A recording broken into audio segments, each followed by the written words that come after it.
Boy, nothing says Happy Friday like Jim Irsay right there from the opener of Hard Knocks the other night. A part of our new show open. Kevin and Query coming at you on a Friday morning. Kevin Bowen and Jake Query. Did you know, Kevin, that we just, and I think the clouds just cleared, but did you know that we just about 3 hours ago had a lunar eclipse that happens every 680 years? I think I saw that kind of scrolling through Twitter, but I also thought the moon looked extra rich this morning. Extra just I wonder piercing. How much of that is power of suggestion, because when I walked out, and I guess the key part of this eclipse, where it had like a blood red look and whatever else, was at like 3:30, like 3.5 hours ago. And it was predominantly cloud covered, I believe, because I saw... You weren't up? I was not up. Okay. But I did see like people tweeting like, and like I would have in my former life when I was going to bed at 4, right? You couldn't see anything. But the cloud cleared enough that you are correct. I mean, the moon, like I walked out and was like, whoa. Yeah, you don't even need to turn on your lights in your car Correct. This morning. The moon was... It was pretty awesome. The other thing I noticed too, and I know, and by the way, good morning, that we're going to talk a lot of sports here, but when I was driving down Capitol, I mean, not everybody listening to this program lives on the north side or utilizes roads to get from the north side to downtown, but those that do, I'm curious if they've noticed. Two things. Capitol Boulevard, when you go south, like between 38th and Methodist, for example. You have a roller coaster at 29th. It is literally, like, first off, it goes from like 3 lanes to like maybe 2, but the white line is like gone. Yeah, very blurred. There are no lane, like it's really just kind of a free-for-all. And then when you get within the vicinity of Methodist Hospital, it is a video game. There are people like hopping off the red line platform and cars merging in, and like and a bike guy comes right. I mean, it is like Frogger, man. Well, I've always thought, I assume, I've got 2 sisters-in-laws that are nurses, and I believe those shifts start at 7 at Methodist, or I mean, I'm sure some of them start at different times. So you got a lot of nurses walking, into, and a lot of medical people walking into Methodist as well. So that's part of the old Frogger operation. But yeah, that is like 3-lane-ish. Once you get to 16th Street? It curves around, and then one of the lanes just all of a sudden becomes the red line lane, and you're like, whoa, wait a minute, hang on. And then the Starbucks line can get very long. Yeah, I mean, it is. Down there as well. There are a million things to keep you on your toes. Last night, New England Patriots were on their toes. Did you watch any of that against the Atlanta Falcons? That was, and you talk about eerie sports scores. We brought up 28-3 yesterday. How about New England winning by 25 last night? And, I mean... Atlanta, and I think we mentioned this yesterday, Kevin. Atlanta's a funny team because the Falcons, I think that might be the first time that I've even seen them this year. Like you could have told me, which is probably a good thing. Correct. They're just like, you want to talk about being stuck in the quicksand of mediocrity. I mean, that's the Atlanta Falcons. But the little that I did watch, I mean, they were hapless, man. They couldn't do anything. No, not at all. They had 3 different players throw an interception. That might be appearing on our pop quiz. That's really hard to do in the NFL. And I haven't watched a ton of New England this year, but man, Jake, they've allowed 13 points in their last 3 games of football.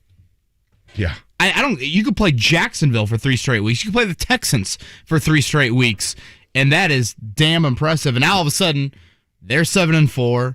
They've won 5 in a row. How about them being undefeated away from home this year, New England? I know. I mean, and they come here in a month. And Mac Jones last night. To be fair to Trevor Lawrence and Justin Fields, and is there a third? I'm trying to think. Was there one other quarterback drafted ahead of Mac Jones? Trey Lance and Zach Wilson. Yeah, so any of those guys, He was 5th. Mac Jones 5th. So any of those 4 probably would be able to put up better numbers with New England than they are in their respective places for a number of different reasons. That's no disrespect to Mac Jones, who is clearly a very accurate passer. But you want to talk about looking comfortable as a rookie. I mean, he looks good. Bill Belichick, I know that the age-old debate will take place forever of, was it Brady or was it Belichick? Which was it? Was it system? Was it quarterback? Right. Whatever. probably a little of both. But as Mac Jones kind of thrives here under a system that lifts him up, maybe, if you want to call it that, it really is kind of a vindication, I think, for Belichick, who a lot of people thought, well, see, now he doesn't have Brady, he can't do anything. Well, especially after last year. That's what I mean. Yeah. And yet, well, here we are. Mac Jones is, and I have no idea if this phrase makes sense, Jake, he's like boringly consistent. Like, I think that's fair, yeah. Like, I did not find entertainment really watching him play quarterback last night, but I don't want to seem like that's some knock on him, because then you look at the end of the night and he's like 85%. I would almost replace consistent, even though it's redundant here, with efficient. Yeah, just for boringly efficient. I mean, 22 of 26, I think he was.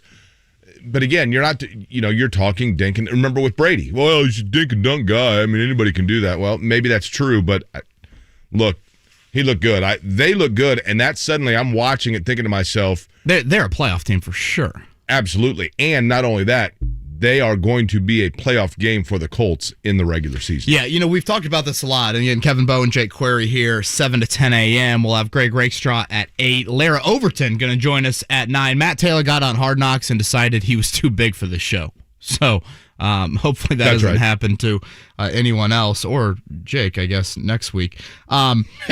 And then Joe Wiz is always 8:45. We talk about these final 7 games for the Colts, Jake. If you are going, in my mind, what is the most important game out of these 7? It will be New England in a month, because I'm assuming Buffalo will still win the AFC East. Right. That then slots New England into the wild card category, and obviously the Colts will have a head-to-head opportunity. We didn't touch a whole lot on this yesterday, but I do think there's kind of 3 layers to how the Colts the rest of the season can unfold for me in a positive manner.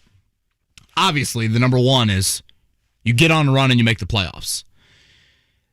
Number 2 on that list would be to make the playoffs. That means you will have beaten teams that you haven't beaten in the past year. We've talked about it. 8 straight losses to playoff teams. So you'll check that box. And so all of a sudden, if you get to January, theoretically, you should be a more confident football team because you've beaten some teams that are of higher competition. And then third, Jake, I think if you asked Colts fans right now, 31 other teams in the NFL, rank the 3 teams you would want to beat the most in the NFL. Yeah. You could argue on that list it would be Buffalo, revenge from the playoff game, Tampa Bay. You talking about for Colts fans or for league-wide fans? Colts fans. Well, I guess league-wide maybe too, but definitely Colts fans. Buffalo for the revenge factor of last year's wildcard game. Tampa Bay for the presence of Tom Brady. Correct. And then obviously New England for Bill Belichick on the sidelines. The only one that I would make a chance, I don't disagree. Tennessee for the obvious reason of being a division game, but that's already in the rearview mirror now, right? I mean, and I know that doesn't really matter a whole lot, like in the grand scheme of things. Right. Ultimately, you're trying to make the playoffs, but it's just funny to me that in this next month, you have such a great opportunity to satisfy several things. Here. By the way, you're dressed like you're getting ready to go play 18 at Whistling Straits. Is it God, me or is it warm in here? Yesterday I had the booster and now I'm all worried about my body, temperatures and everything, and I'm warm. Is it warm in here or is that me? I've got the coat on. Mark does not. I don't think the temperature is anything too crazy. I think it's all right. I usually rock the coat for about the first segment or 2. Do I have a fever? I thought it was cold yesterday. It was chilly yesterday. So I dressed extra warm today and now I'm warm. I'm toasty. Is that Wyoming sweatshirt? It has extra, inserts in it to get you to Laramie. My Go Pokes Wyoming Cowboy sweatshirt that is made. Chuck Pagano gave that to you? This is made for mid-June for Laramie. Is this a Josh Allen sweatshirt? Are you hinting at your pick later? Because I thought yesterday you were saying Colts. I do think the Colts are going to win. I forget that Josh Allen played at Wyoming, to be honest with you. I think Josh Allen is a Bill, not a Cowboy. Chuck Pagano, that's cool.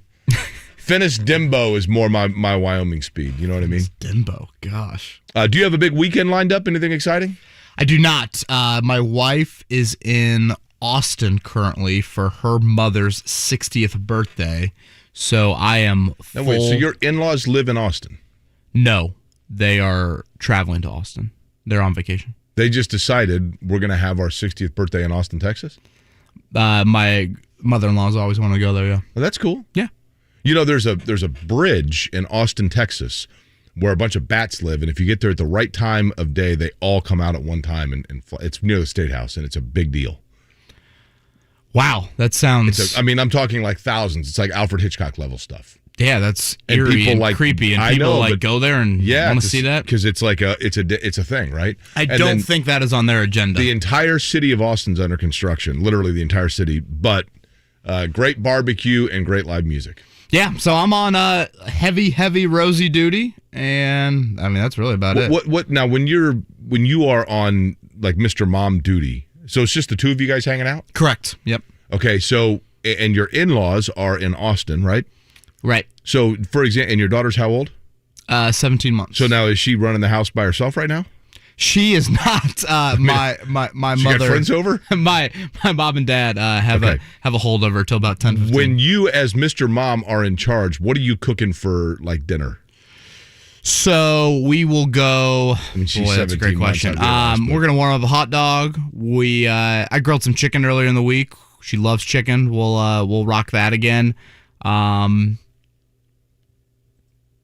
I mean, sausage, big sausage person. So are you we go looking forward to, say, 5 years from now, once, when really you're bonding together? I would think for me as a father, the most fun and exciting thing would be like, and I think this is kind of like a dad thing, like mom's gone, so like macaroni and cheese. Oh, and we'll definitely have some mac and cheese. Spam and you know what I mean? I mean, just like she's at an age that I just think we're just happy if she shovels anything in her mouth. I mean, like hell, she could eat a nail, and I think we'd be somewhat happy. Okay. So we'll take anything at this point, but it will be probably a little bit more football on the TV in the background than maybe some Food Network or something like that. Yeah, this is the chance for her to get to know the Buffalo Bills and the Colts. And let's hear the Notre Dame fight song for a fifth time, instead of just 3 times when brainwashing is what you're doing. Yeah, that's good. Maybe a little bit. We will do a little children's museum action tomorrow with her cousins. We'll try to give a group effort there to keep all the dads sane there. But no, in all honesty, I am looking forward to it because I do think it'll be fun kind of few days together. But I'm sure when Monday rolls around and I'm like, oh boy, when is mom walking through that door? Do you think your wife is apprehensive of this? No, but you give her a few drinks in Austin, her answer might change. I mean, at least she says no to my face. Now, Mark, you have been Mr. Mom, I would assume, right? Yep. 3 of them? Mm-hmm. What's your go-to, like, mom's gone junk meal? Oh my God, they still got Halloween candy sitting around. So like 3 pieces each, that's it. One of my buddies. I don't know what happened to the Butterfinger. I have no idea. Well, one of my King buddies, size Reese's, okay. Girls caught him eating his daughter's Halloween candy. Ooh. 3 years old. She was not happy with her father eating her Halloween candy. I mean, there's plenty of it, right? At 3, they probably don't try realize. Explaining that to me. We can go to the Kroger and I can do my own trick-or-treating, right? To the 3-year-old. Now, you're going to be driving a whole lot, right? Yeah, leaving today. I'll probably leave around 5, driving to Clemson. Clemson and Wake Forest tomorrow. It's a noon kick, and then I'll be back tomorrow night. Clemson favored, right? By like... I haven't it's looked not at just the line. a point or two. It's interesting because 4.5. Really? Mm-hmm. And Wake Forest is what? They're 9-1, 10-1, something like that. Yeah. Clemson, they're 7-3, but it's a really unimpressive 7-3. And we haven't talked a whole lot about the college football rankings. Somebody pointed out to me yesterday.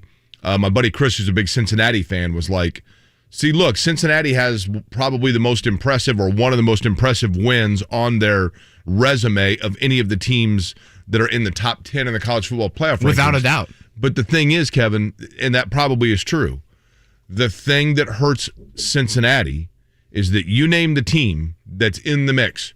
Georgia, Alabama, Michigan, Ohio State, everybody save Oregon still has an opportunity to compile internal top 10 wins on their resume. Yeah, Cincinnati does not, right? Yeah. I mean, the conference championship is not going to bolster Cincinnati like all the other teams. But Ohio State still has Michigan State on their schedule. Michigan still has Ohio State on their schedule. Alabama theoretically still has a chance to beat Georgia. I mean, everybody has the possibility of the signature stamp on their dance card.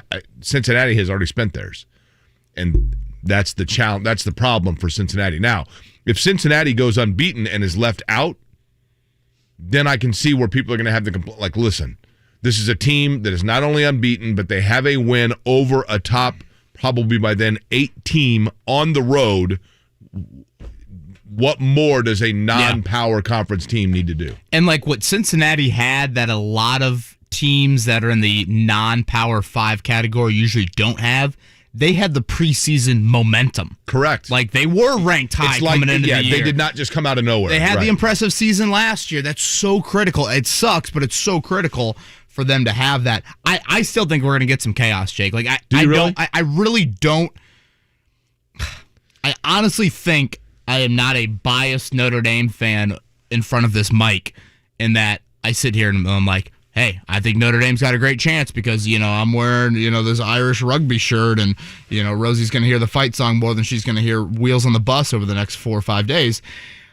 I really think Notre Dame has decent might be too aggressive, but I think Ohio State's going to beat up the other Big Ten teams.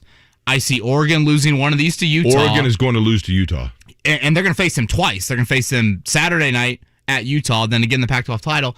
And then Oklahoma State, if they beat each other up, all of a sudden, you're going to find this fourth team that I think is a very mystery team right now. And as long as Notre Dame takes care of business, Georgia Tech and Stanford, who else? Okay, here's the thing. I get what you're saying.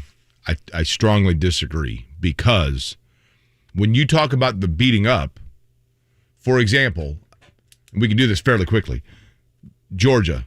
If Georgia were to lose a game remaining, it would be against who? Alabama? Well, yeah, Notre Dame can't have that. They need Georgia to beat Alabama. Okay, so let's say that happens, so Bama's now out. So now You've got Georgia, Oregon, Ohio State, and Cincinnati in front of them, okay?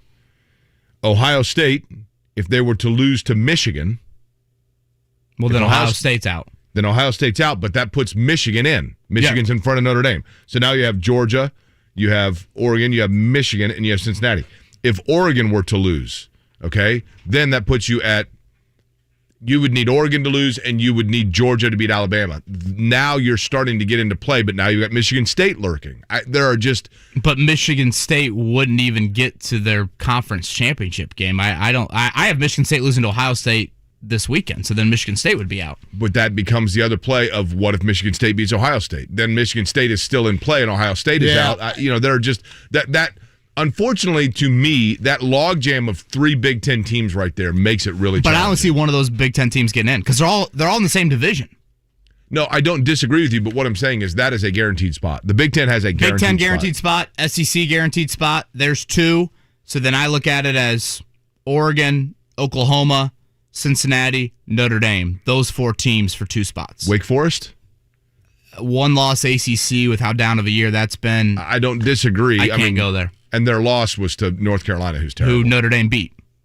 Fair. So, I'm not, I know this sounds extremely like, let's jump around and act like I'm a leprechaun in the studio, but I really think we're going to have some 2-week chaos plus conference championships. And with all that being said, Notre Dame will lose on senior day tomorrow to Georgia Tech.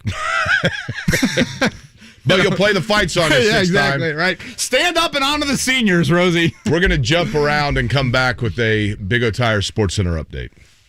This is what you missed if you haven't been listening to Indy's Home for Sports. This is a monster day for Indianapolis. Thought it was going to be possible. On your radio. And it's an over-the-shoulder grab into the end zone for a touchdown. On the Fan app. You're listening to the best of Kevin and Query on your smart speaker. You're listening to 93.5 and 107.5. The Fan. On your phone. I mean, what? That is a lot of cash.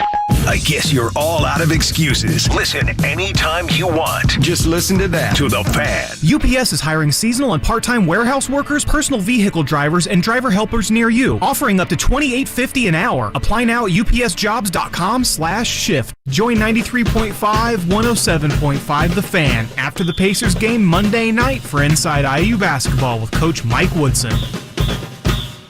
It's JMV for my guys, John and Chris Love at Love Heating and Air Conditioning. If you've been holding off on a new furnace but can't wait any longer, now's the time to buy. For a limited time, when you purchase a new heating or air conditioning system from Love, the Love family will set you up with a $500 Visa gift card just in time for the holidays. They're the guys that I trust with my home, and I love them at Love, and you will too. That's Love Heating and Air Conditioning. It's 317-754-0754 or online love-hvac.com. BetRivers.com today. BetRivers Sportsbook wants you to be in control of your football bets. That's why players love the same game parlays at BetRivers. Same game parlays let you mix and match player props and game bets, and gives a payout boost to the winning combinations you want to root for. Combine 2 bets or combine many. You pick your confidence level and then watch the game unfold. Bet on same game parlays at BetRivers.com or download the BetRivers app. Must be 21 and located in Indiana. Gambling problem? Call 1-800-9-WITH-IT. 1-800-994-8448.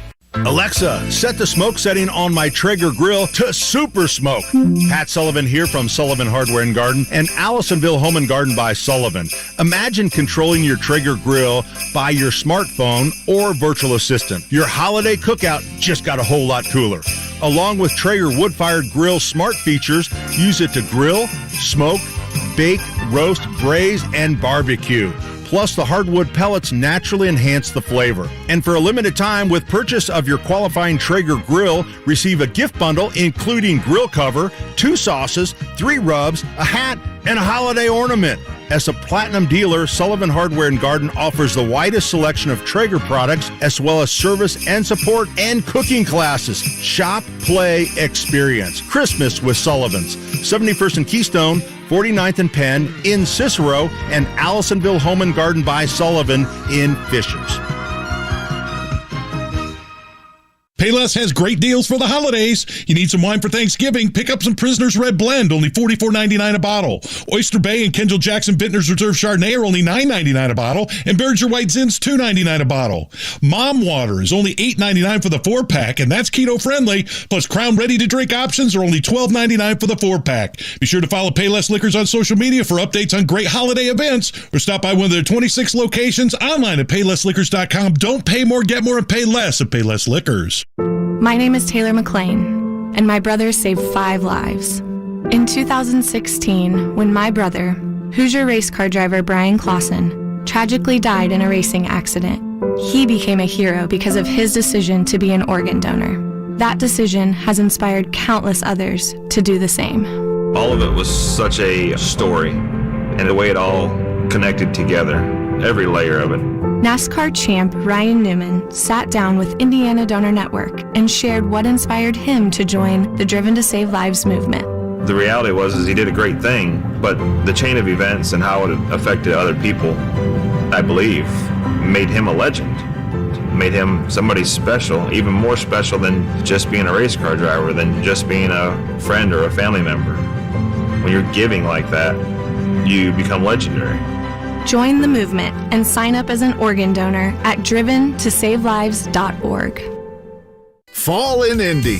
And for 20 years, Rhino Shield's been covering Indiana homes like your neighbor Elsie. My husband he had been reading about Rhino Shield. We were just impressed. And Rhino Shield's not paint, it's better. And we had our all the trim and everything done. And they even did the ceiling of our front porch. Indianapolis, fall just got better. Celebrate Rhino Shield covering Indiana homes for 20 years for 20% off the regular price.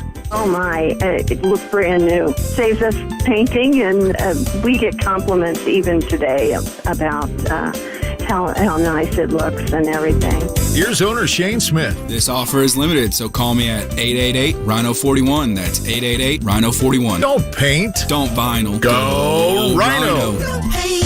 Don't vinyl. Go Rhino Shield. Never paint your house again. Rhino Shield. For the first time in the history of Hard Knocks, HBO and NFL Films are teaming up for an in-season edition of the Emmy-winning sports reality franchise. Hard Knocks in season, the Indianapolis Colts follows the Colts as they navigate the challenges of an NFL season and battle for a spot in the playoffs. This is behind-the-scenes footage of your favorite team like you've never seen before. The docuseries is now streaming on HBO Max with new episodes Wednesdays at 10 p.m. Hey, this is Jeff Saturday, and you've heard me talk about More Restoration for years. And yes, it's true, I've used More Restoration on my home 3 times for fire and flooding. I care about my family, and More made me feel confident in using them. Kenny and the team at More have just become part of First On Site, making them one of the largest restoration companies in Indiana and North America. Same people, same personal customer service, but large enough to handle any loss, any disaster with First On Site. When you need help, call the people Jeff Saturday calls. Call More Restoration, a First On Site company. The Sports Center update on 93.5 and 107.5 The Fan is presented by Big O Tires, the team you trust. 52 of 53 Colts practice yesterday. The only one that didn't, probably a guy that you didn't even know was on the roster, Anthony Chesley, a cornerback. Obviously, no Kari Willis, no Julian Blackman. Those are big losses from last year's wild card game. But, Jake, I do think it's a very healthy bunch. The Bills dealing with a couple injuries, a defensive tackle and linebacker that are notable as well. And we mentioned, I think it actually happened just after the show yesterday, their right tackle went on the COVID list, Spencer Brown. So they're going to be having a banged-up offensive line as well. One of my favorite games to play. What school did they attend? Anthony Chesley. And if you know the answer, you must confess up front. I don't. Okay, so your guess, you get 2 guesses. Mark, give me your 2.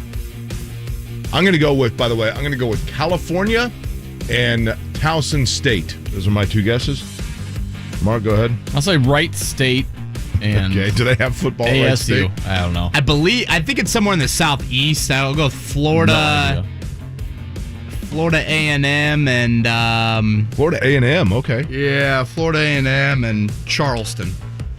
Wow, you're going like 2 stretches I'm here. going pretty lower level. Anthony Chesley, football cornerback of the Indianapolis Colts. He is from Temple Hills, Maryland. That bodes well for me, but played collegiately at Coastal Carolina. That was way off. Charleston, kind of close, I guess. Yeah, you're not bad. Decent weather looking like for Sunday, 47 degrees. There is a chance of showers, but that could be a little bit later. After Sunday, they really won't see any other inclement road situations. Only 2 road games the rest of the year outside of Jacksonville, and both of those venues are indoors. People ask this to me a lot since I've been doing mornings now, Kevin, for a full 2 weeks now. Speaking of showers in the forecast for Sunday, I think I can't speak for Mark, but at least for the 2 of us, because you confessed it to me too. No showers within the studio before this morning, right? Nope, none. So we just make sure that we take the steps downstairs on our way out and wake up and grab the hat and go. Yep, that's exactly how it is. We'll talk a lot about last year's matchup with Buffalo throughout the show today. Jonathan Taylor yesterday giving his thoughts on the wild card loss that was filled with the Colts squandering opportunities.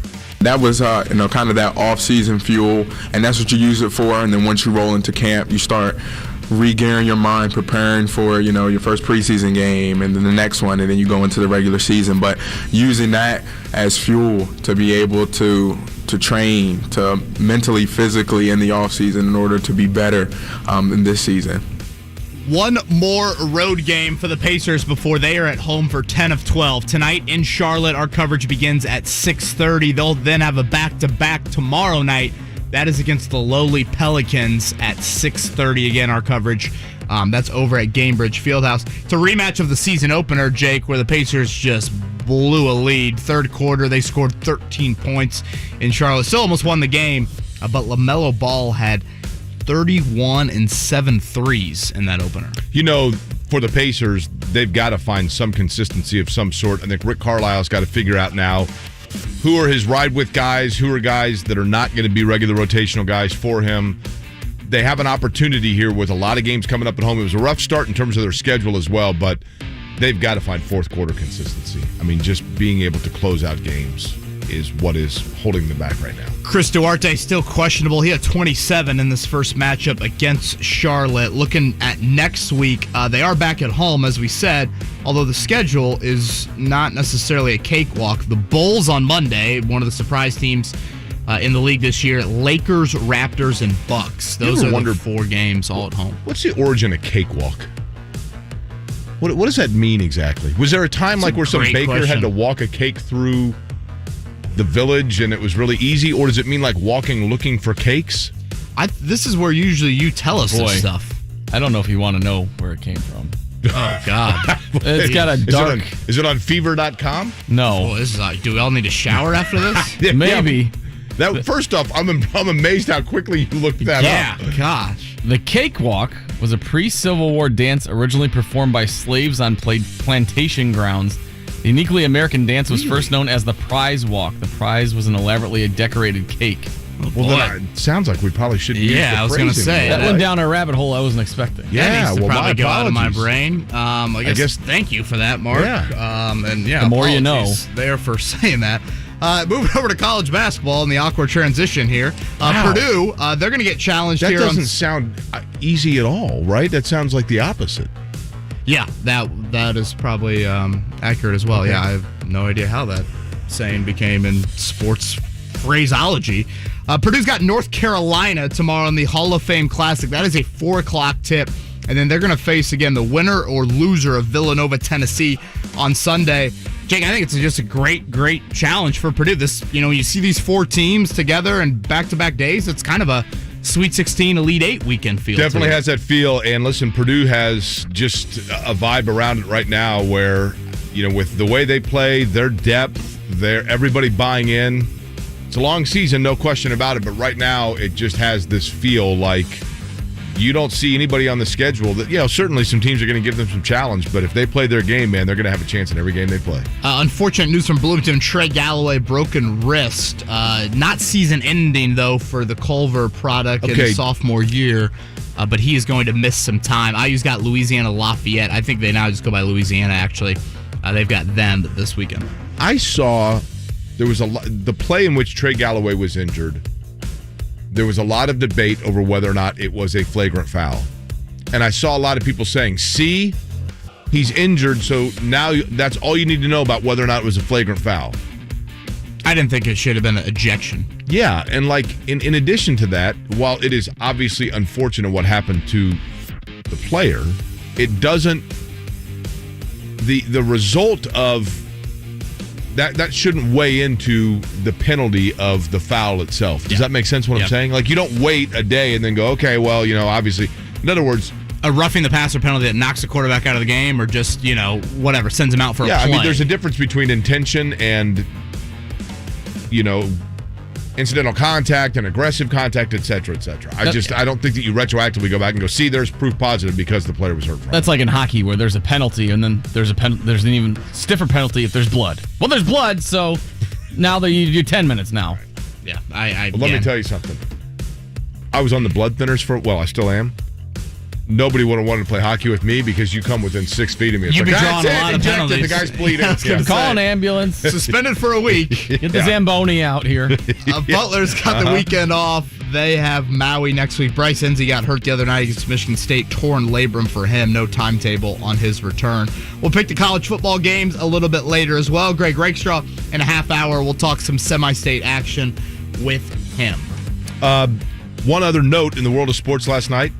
Number 4 SportsCenter. I didn't know they still do a SportsCenter Top 10. I'm not going to lie to you. How often do you watch SportsCenter on television? We're doing it now on the radio, but on television. I have not watched 2 straight minutes of SportsCenter in at least 6 or 7 years. Yeah, because, for the obvious reasons. But last night on SportsCenter Top 10 plays, shout out to, from right here in Indianapolis, Indiana, the Washington Township Eastwood Eagles 3/4 court shot in a middle school basketball I saw your video. game. That was a hell of a shot. That was a hell of a shot, man. And I'm wearing the Eastwood hat proudly today. Did it get on there? It did. It was the number 4 play in the country yesterday. Number 4 play for, or as we called it, Beastwood Eagles. I love it. So congratulations, Eastwood. Very cool. And somebody says they were impressed with my Finis Dimbo reference. So my day's made. Boy, you can go home at this point. Fire up the engine. Clemson, here we come. That's right. Query dropped reference to the guy that was on the cover of the Sports Illustrated College Basketball Preview issue 34 years ago. So there you go. Friday's payday. Give him his check. Scotty Johnson sent you that text, I'm assuming. That's right. He's the one other person that knows it. Greg Rakestraw, by the way, who probably knows that, joins us in 26 minutes. Soccer Saturday featuring Indy 11. If this is your football, this is your show. Saturday at 9 on The Fan. The non-stop action of tennis takes center court at Bet Rivers Sportsbook. Bet Rivers serves up an exciting tennis betting experience like no other with a massive number of live in-game betting options, including point-by-point betting. But don't just bet on the game live. Watch it live. Bet Rivers Sportsbook live streams a huge number of tour events from around the world throughout the tennis season. Try it today, and Bet Rivers will match your first deposit up to $250. It's a winner. Bet on tennis at Bet Rivers Sportsbook. Go now to betrivers.com. Must be 21 or over to play. Gambling problem? Call 1-800-9-WITH-IT. 1-800-994-8444. Don't let winter catch you off guard. Be prepared with Aaron's, the king of snow, a trusted name that won't let you down year after year. Aaron's snowblowers are handcrafted in the USA with powerful engines that won't bog down in any condition. Trust Aaron's to throw snow better and farther than any other snow throwers out there. Aaron's Snow Throwers offers all-day performance, world-class engineering, and a lineup of machines to fit every need. Throw back what old man winter dishes out with Aaron's, the king of snow. Visit your local independent Aaron's dealer today.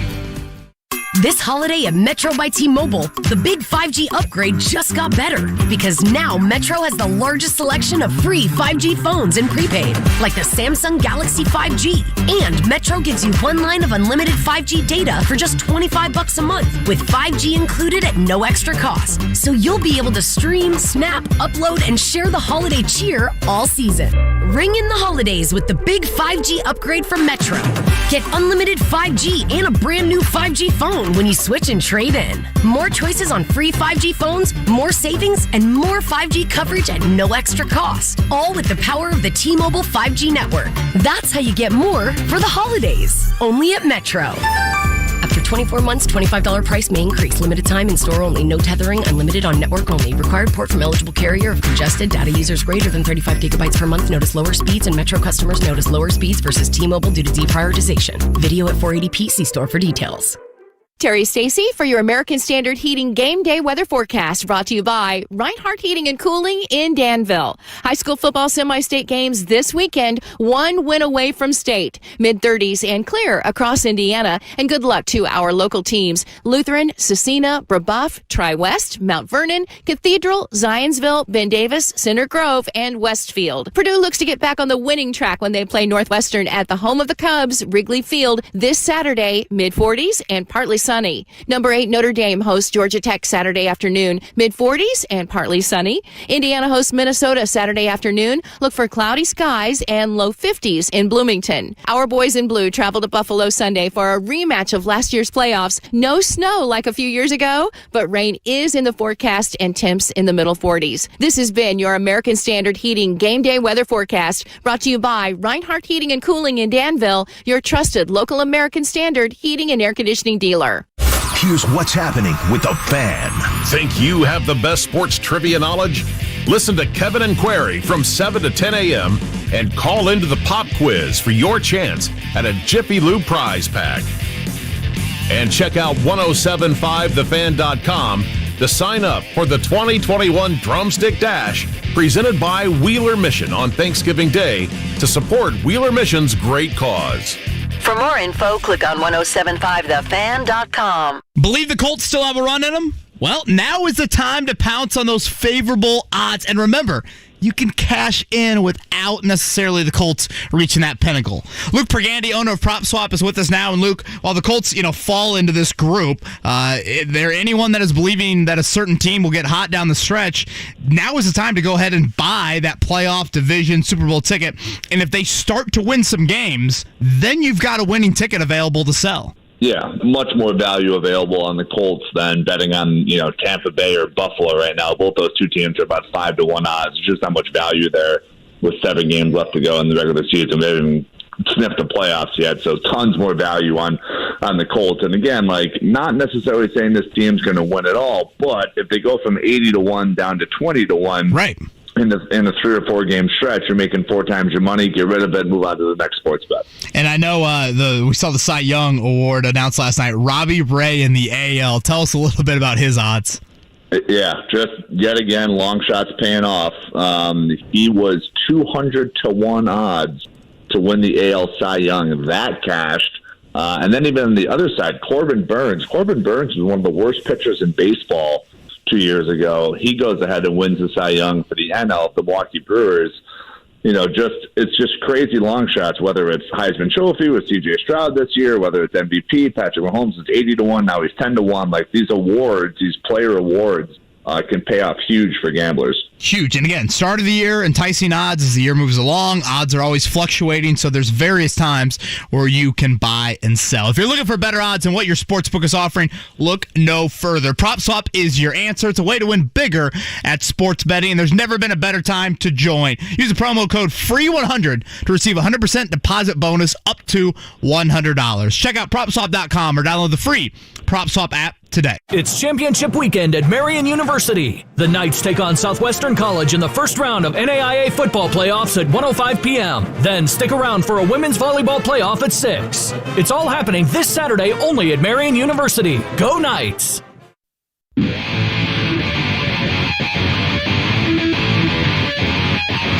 You're listening to Kevin and Query on 93.5 and 107.5. The Fan.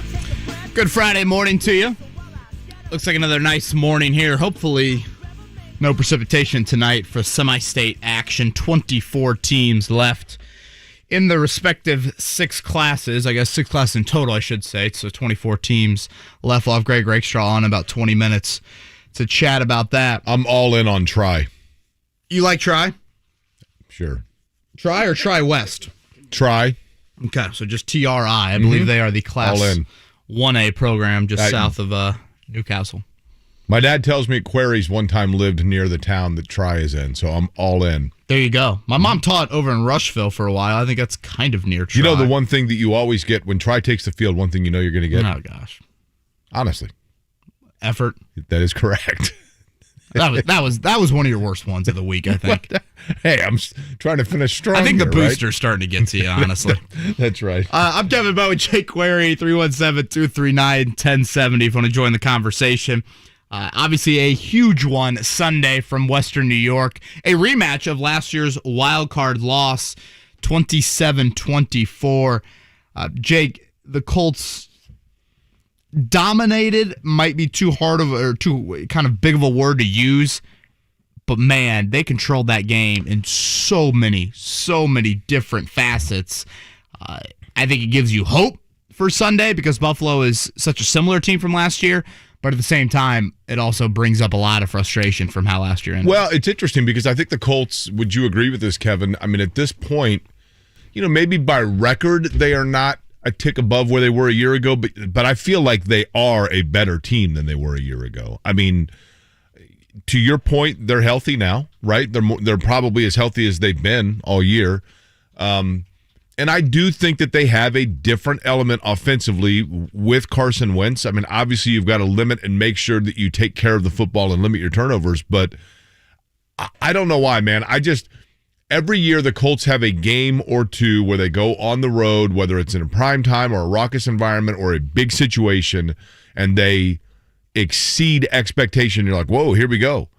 And I just feel like this is going to be one of those games like they did in San Francisco where they go in and you just go, okay, I mean, they're all in. Yeah, to me, I look at Buffalo, though, as another rung on the ladder. I don't disagree than with a San that. Francisco or, things like that. At the start of the week, the line was 7. I believe it still is. Buffalo favored by 7. And that was kind of caught my eye. And I would say I feel better about the Colts' chances on Friday than I did earlier in the week, because if you look at Buffalo's offensive line situation, when the Bills lost to the Jags a couple weeks ago, they were down 2 starters, and because of that, they had to play a little bit of musical chairs along their offensive line. So I think they had 3 linemen starting in spots they don't usually start. Either their backups coming in or they had to move a starter to another spot. That's going to be the same makeup here on Sunday with their right tackle going on the COVID list yesterday. So the Colts should have that advantage with their D-line against Buffalo's O-line, which obviously pressuring Josh Allen is a huge factor in this game. What worries me, though, Jake, is this.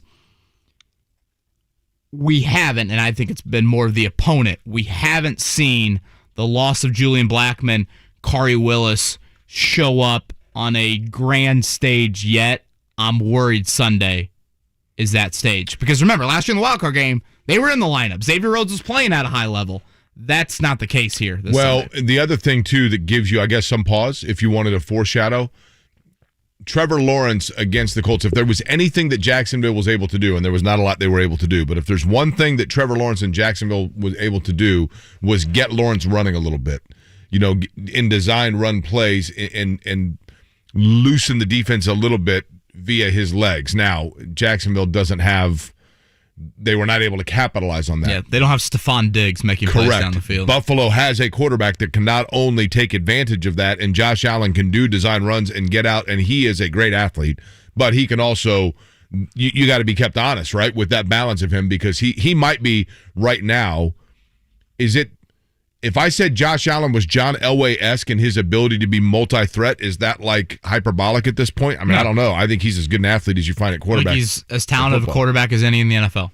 239-1070 is the telephone number. Kyle wants to join the program real quick. Kyle, how are you?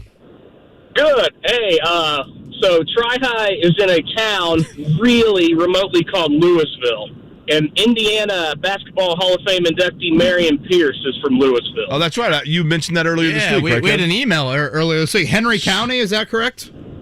Yeah, I went to Knightstown. So Knightstown Tri, we were all, I'm using air quotes in my car, but we were all rivals in classes of like 40 people. Okay, so let me ask you something, Kyle. So is Louisville High School no more, obviously? It's consolidated into Tri. Is that factual? Yeah, that's correct. Is that where Marion Pierce went? Marion Pierce went to Louisville. Yeah. Yeah, he went to Louisville Consolidated. He's from the town of Louisville. But if you Tri-High is actually in the middle of nowhere. But if you ask me if it was in a town, I would say Louisville is the closest town. Okay, there we go. You got a scouting report on tonight? Jake and I are looking for a little money here. Well, Tri-High's got that kid, I can't remember his name, who's like leading the state in rushing yards, I believe. A kid I grew up with is on the coaching staff there, so I want to wish him the best of luck. Now, what's their mascot? What's their nickname? The Tri what? The Titans. The Titans. Okay. Well, I'm all in on the Titans. Appreciate it, Kyle. I am all in on the Titans. Tri Titans. Yeah, I thought you were going to go with a little effort joke there for their nickname. I appreciate the effort from Kyle, and here's the thing: lots of kids there, because the one kid is a really good kid, but then the other kid on the coaching staff, Kyle knows. Does anything sound like more of a Class 1A, program than that? Yeah. That's right. Sheridan's got 10 rights on there, and Lafayette Central Catholic's got a bunch of anthrops. They got the one kid. That's right. No, but back to Buffalo. I think this is a really good test, Kevin. Obviously for the Colts, in the fact that they know they're getting ready to go through like a gauntlet here in terms of some really big games on their schedule. And to your point, the two that jump out, Buffalo and as well New England, for differing reasons. For Buffalo, it's big because you've got to stockpile conference. I mean, you can't drop AFC games at this point because, you're starting You'd rather win this one than next week against Tampa. Correct. From the tiebreaker standpoint, right? Do you feel better about this one or Tampa? Tampa's here, right? Correct. Tampa also plays on Monday night this week. Yeah, I don't know probably if that matters. Tampa. I'm telling you, I think which is saying something because you think the Colts are going to win on Sunday. I do. Here's the thing. I do think. Did the "We Will Rock You" get to you? Did that push you over the 5? Because all of a sudden you got 2 in a row. It sounds like coming up here. What fires me up is and then just the second. Yes, sir. Yeah. Yes, sir. Hold on. Can we just hear the "we" mark? The precision of the beat is what gets me. I mean, that immediate, he just went from Monument Circle to the top of the Salesforce Tower in 100 milliseconds. Do you know who Ragnar is? Ragnar is the mascot of the Minnesota Vikings. And he's a guy that's actually a dean of students at a high school in the Minneapolis area. But you've seen him, right? I think he comes in on a Harley Davidson, but he's this. I thought you were going to say I was Tri's mascot. No, Ragnar's a Titan as well. No, actually, I saw Ragnar the other night. My wife was watching The Bachelorette. I believe she's from Minneapolis. They went to the Viking Stadium, beautiful stadium, by the way. And the Vikings mascot came out. Was he one of the Bachelors? He was not, but they had a scene at the stadium, and I'll stop there before we lose listeners. So that character in terms of everybody's seen the Viking mascot, right? This big, burly, long-haired looking guy that's made. Sure. Oh, yeah. If you want to know what I assume Ragnar sounds like when he sings Freddie Mercury lyrics, this is what I think. That's what Ragnar looks like he would sound like, right? Steve, welcome to the show. You think the Colts got playoff chances that are pretty good? I think the Colts have no playoff chances. I think it's time to rest the starters and get ready for 2022. Well, I don't think that's happening, Steve. So sorry to go there on it. Rest the starters. I mean, Steve, the first round pick is gone. Look, I don't know if Steve was going there with the first round pick, like Carson Wentz debate, but that's gone. Right. Like, let's just all accept it.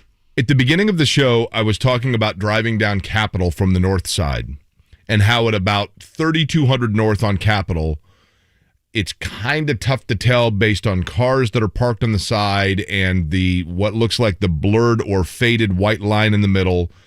I'm not sure if it's 3 lanes or 2 lanes, but there's just this understanding of cars merging and you're not sure what lane you're in and whatever else. That's what the AFC wildcard picture looks like right now. And in no way, shape, or form, when you're driving down it in somewhat rush hour traffic, are you in any way just going to pull over and let all the traffic go by until there's nobody on the road and then get back on it? Because you got to keep moving. And that's exactly what – there's no way you pull your starters at this point because you are right there in that thick of like 5 cars abreast and there's maybe 2 lanes, but you're not sure. Hey, we're finally back to 500. Let's now throw in the towel. Like, right. No way that's happening. It is I Gotta Know time on Kevin and Query with Mark Dykton. All right, boys. It's our first itineration of this on the show. I know. And by the way, Mark Dykton, as all you know, our producer here on Kevin and Query. But I Gotta Know, we're going to start it back up here. I got to know what we're doing. This is new to me. Yeah. So I'm just going to throw some questions out. Okay. Could be sports related, could be just silliness. And then you guys give me a response, and that's all we do. All right. So this is more of a visual one. So I'm going to have to show my computer to you guys. Have you guys seen the Reese's Pie? Now, Mark, this is radio. I know. Well, this is just for you to see. You I'll better tweet out the paint picture a in a good little picture for the folks in their cars. So one of my good friends bought one of these pies. Okay, by the way. They sold out quick, so he was on it. So this Reese's Pie is basically a gigantic peanut butter cup. It's 3 pounds. Okay, sold out immediately for Thanksgiving. $45, I believe. Yes, something like that. And I think somebody said it's like. Reese's says you can cut it into 48 pieces or something like that and all that. So do you think you can eat a Reese's Pie or these gigantic mozzarella sticks that they're serving in a New York pizza place? I want you to get a whiff of those. No, oh my gosh. Okay. Well, let me describe the mozzarella sticks. They are massive. Here. There are 4 humongous mozzarella sticks like the size of like a ruler. Okay, so these basically look like a foot-long Subway wheat. Picture a football pylon, and that's a mozzarella stick. Yes. They are humongous. There are 4 of them. They come with like 12 sauces. And you just break them open, and literally cheese is just gooing out. I don't think you'd go to the bathroom in like a week and a half if you ate them. Okay. But I'm just curious, do you think you could down a Reese's Pie or 4 of those giant Much better chance of the pie. Jake, I don't say this with any sort of whatever. I don't. That looks like it's hurting my heart, eating that mozzarella stick. Oh, I was going to say, someone who has heart... I'm not trying to offend Jake by any means. Does not offend me at all. But look at that thing. Mark, will you tweet that out? I will tell you this. I would go with the mozzarella sticks because, and I love Reese's, but after 2 slices of the Reese's Pie, you literally be like, ugh. And then my stomach would start bothering me to the point where the cheese I could eat. Oh, the Reese's Pie is over 7,000 calories. Okay, let me tell you something. Yeah, have you seen the resale value on those Reese's Pie, by the way? People are taking the $45 pie that they bought and reselling them for like hundreds of dollars. Are you serious? Yes. I will tell you this. I'm on enough blood thinners right now to clear out the Suez Canal, so the mozzarella sticks are not of concern to me. Boy, nothing says, hey, driving into work, and let me picture that from Jake. No, I'm just saying, like, there's no way that something's going to clog my heart at this point because they got to go through like 15 different medications. If there's one thing to do it, I just saw the picture. Yeah, I was going to say. Okay, fair enough. All right, Pacers have lost 2 in a row and have back-to-backs this weekend with the Hornets tonight and the Pelicans tomorrow. What will the result be after Saturday? How many wins do they get, if any? Jake, this might sound crazy, but I think they need a sweep. Hornets and the Pelicans? And I think they'll get a sweep. It's like a New Orleans two-step. I still can't figure out the Pelicans. Is it the Hornets? Is it who are they? Okay. The Pelicans are awful, by the way. They are. And no Zion Williamson. Correct. Still. I coached a 7-year-old basketball team at the Pike YMCA about 15 years ago. We were the Hornets.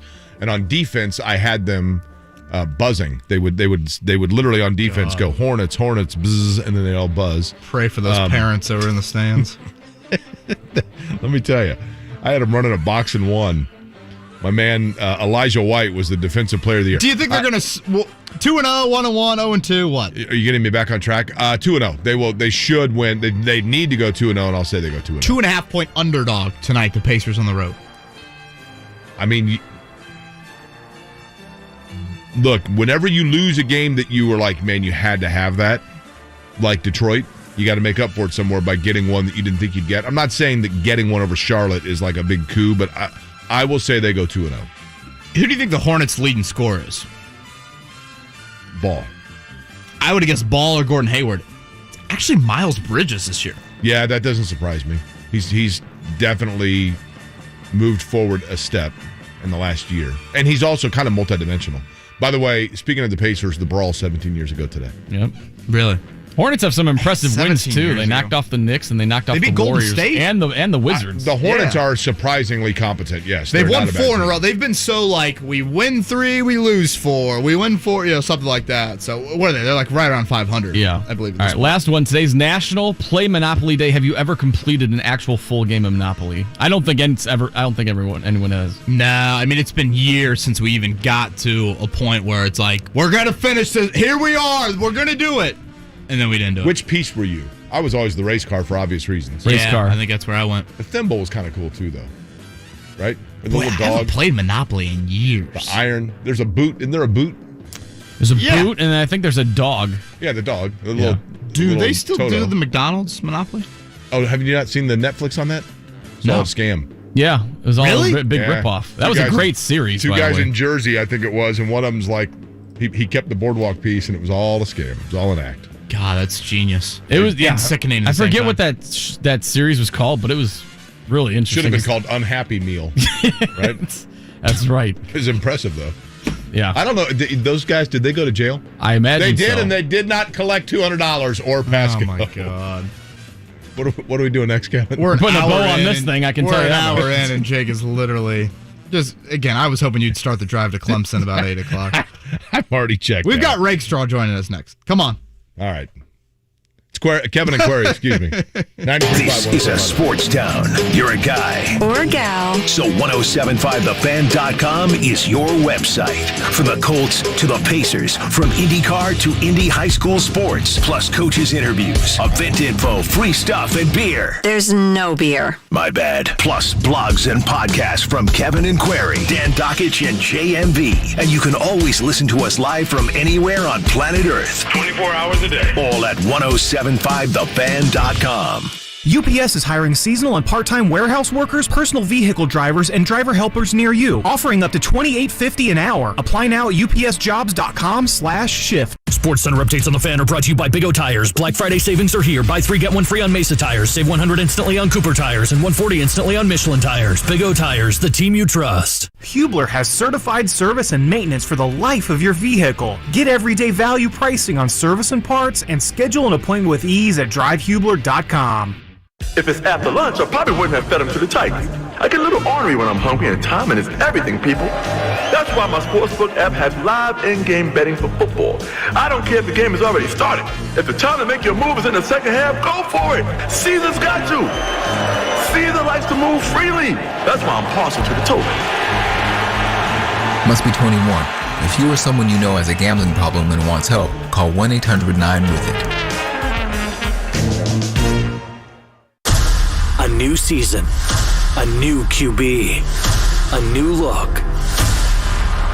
Football is back. And so are Bud Light Blue Fridays. Every week, join JMV beginning at 3 for Cold Bud Lights, Colts football talk, and your chance to win tickets to Colts games. Join me, JMV, later on this afternoon at Broad Ripple Tavern for your chance at Buccaneers tickets. JMV, Bud Light, and you. Doing it for the shoe. I'll see you this afternoon at Broad Ripple Tavern. Sandra, tell me your favorite thing about Indiana high school sports. Well, Chris, as a fellow IHSA assistant commissioner, I don't know if I can choose just one. Tell me, what's yours? It's the little victories, the day-to-day achievements of student athletes, the real character-building stuff. Absolutely. One of mine as well. All the hard work off the court, the field, the mat, the deck, those defining moments during practices that the crowd never sees. Exactly. And we don't celebrate those victories enough. We don't. And there's an even bigger victory we need to celebrate. That's right. We welcome fans back to high school sporting events across Indiana. So, buy a ticket to your high school's next athletic event. The schools and student athletes deserve your support. They need you in the stands now more than ever. This is your team. This is your community. This is your IHSAA. This is Sam Hyde with the Salvation Army. This Christmas, almost 6,000 children in central Indiana are depending on Angel Tree to put gifts under their Christmas tree. We need your help to make this happen, so we're making it easy to participate right from home. Angels can be adopted online by visiting salvationarmyindiana.org/angeltree. Choose your angel, buy your gifts, and return them to the Salvation Army by December 3rd. Learn more at salvationarmyindiana.org/angeltree. Bet Rivers Sportsbook is ready to make this football season one to remember. All season long, you can score at Bet Rivers Sportsbook with free bets, odds boosts, and more. With player props, thousands of game lines, and live in-game betting, Bet Rivers Sportsbook delivers a best-in-class sports betting experience and has an experienced customer service team to back it up. Visit Bet Rivers Sportsbook today and bet this football season with the local trusted team that puts you first. Go to BetRivers.com and be a winner. Partner of French Lick Casino Resort. Must be 21 or over to play. Gambling problem? Call 1-800-9-WITH-IT. 1-800-994-8448. Playable only in Indiana. There has never been a better time to work at Amazon. They are offering sign-on bonuses up to $3,000 and pay up to $24.50 per hour. Many jobs come with great benefits that start on your first day, and Amazon offers a variety of paths for career growth. They have flexible shifts and schedules, and you can start in as little as 7 days, so you'll be earning extra income just in time for the holidays. Go to Amazon.com/apply to get started today. Amazon is proud to be an equal opportunity employer. Payless has great deals for the holidays. You need some wine for Thanksgiving? Pick up some Prisoner's Red Blend, only $44.99 a bottle. Oyster Bay and Kendall Jackson Vintners Reserve Chardonnay are only $9.99 a bottle, and Berger White Zinn's $2.99 a bottle. Mom Water is only $8.99 for the 4-pack, and that's keto-friendly. Plus, Crown ready-to-drink options are only $12.99 for the 4-pack. Be sure to follow Payless Liquors on social media for updates on great holiday events, or stop by one of their 26 locations online at PaylessLiquors.com. Don't pay more, get more, and pay less at Payless Liquors. Hun, have you seen this internet bill? Why'd the price go up? I don't know. Did you change anything? No. Did you? You switched us to those fancy coffee beans. Maybe you're on a roll, making everything more expensive. Did you suddenly inherit money you didn't tell me about? Whoa. If your internet bill is giving you trust issues, you're not a bad partner. You just need a straightforward price. Maybe we switch to decaf. Get AT&T Fiber. Equipment fees are included, and with no price increase at 12 months, there are no surprises. Limited availability in select areas. Visit att.com/faster. 93.5 and 107.5. The Fan. WIBC HD2 W298BB. WIBC HD3 W228CX. Indianapolis. The Colts look to avenge last year's playoff loss in Buffalo when they face the Bills. Coverage Sunday morning at 10 on 93.5 and 107.5. The Fan. It's Kevin and Query. We'll have some classes at times. Hey, we're calling the plays, all right? We got to run the ball. We'll run the ball. Can we run it down there? Just play. We run it down. Yeah, Jeff. Okay, so we will. All right, we're going to call fast plays. Block. On 93.5 Boom, baby. and 107.5. The Fan. Happy Friday. You're listening to Kevin and Query. Kevin Bowen and Jake Query. Greg Rakestraw going to join us here in a few minutes. We are down to 24 teams in the IHSAA State Football Tournament. We've already talked about Jake's team Tri in Class 1A. Lutheran is the other local team in Class 1A. Local team in 2A, Cecina. 3A, you've got Burbuff going up north. Tri-West. Tri-West is taking on Gibson Southern, Jake.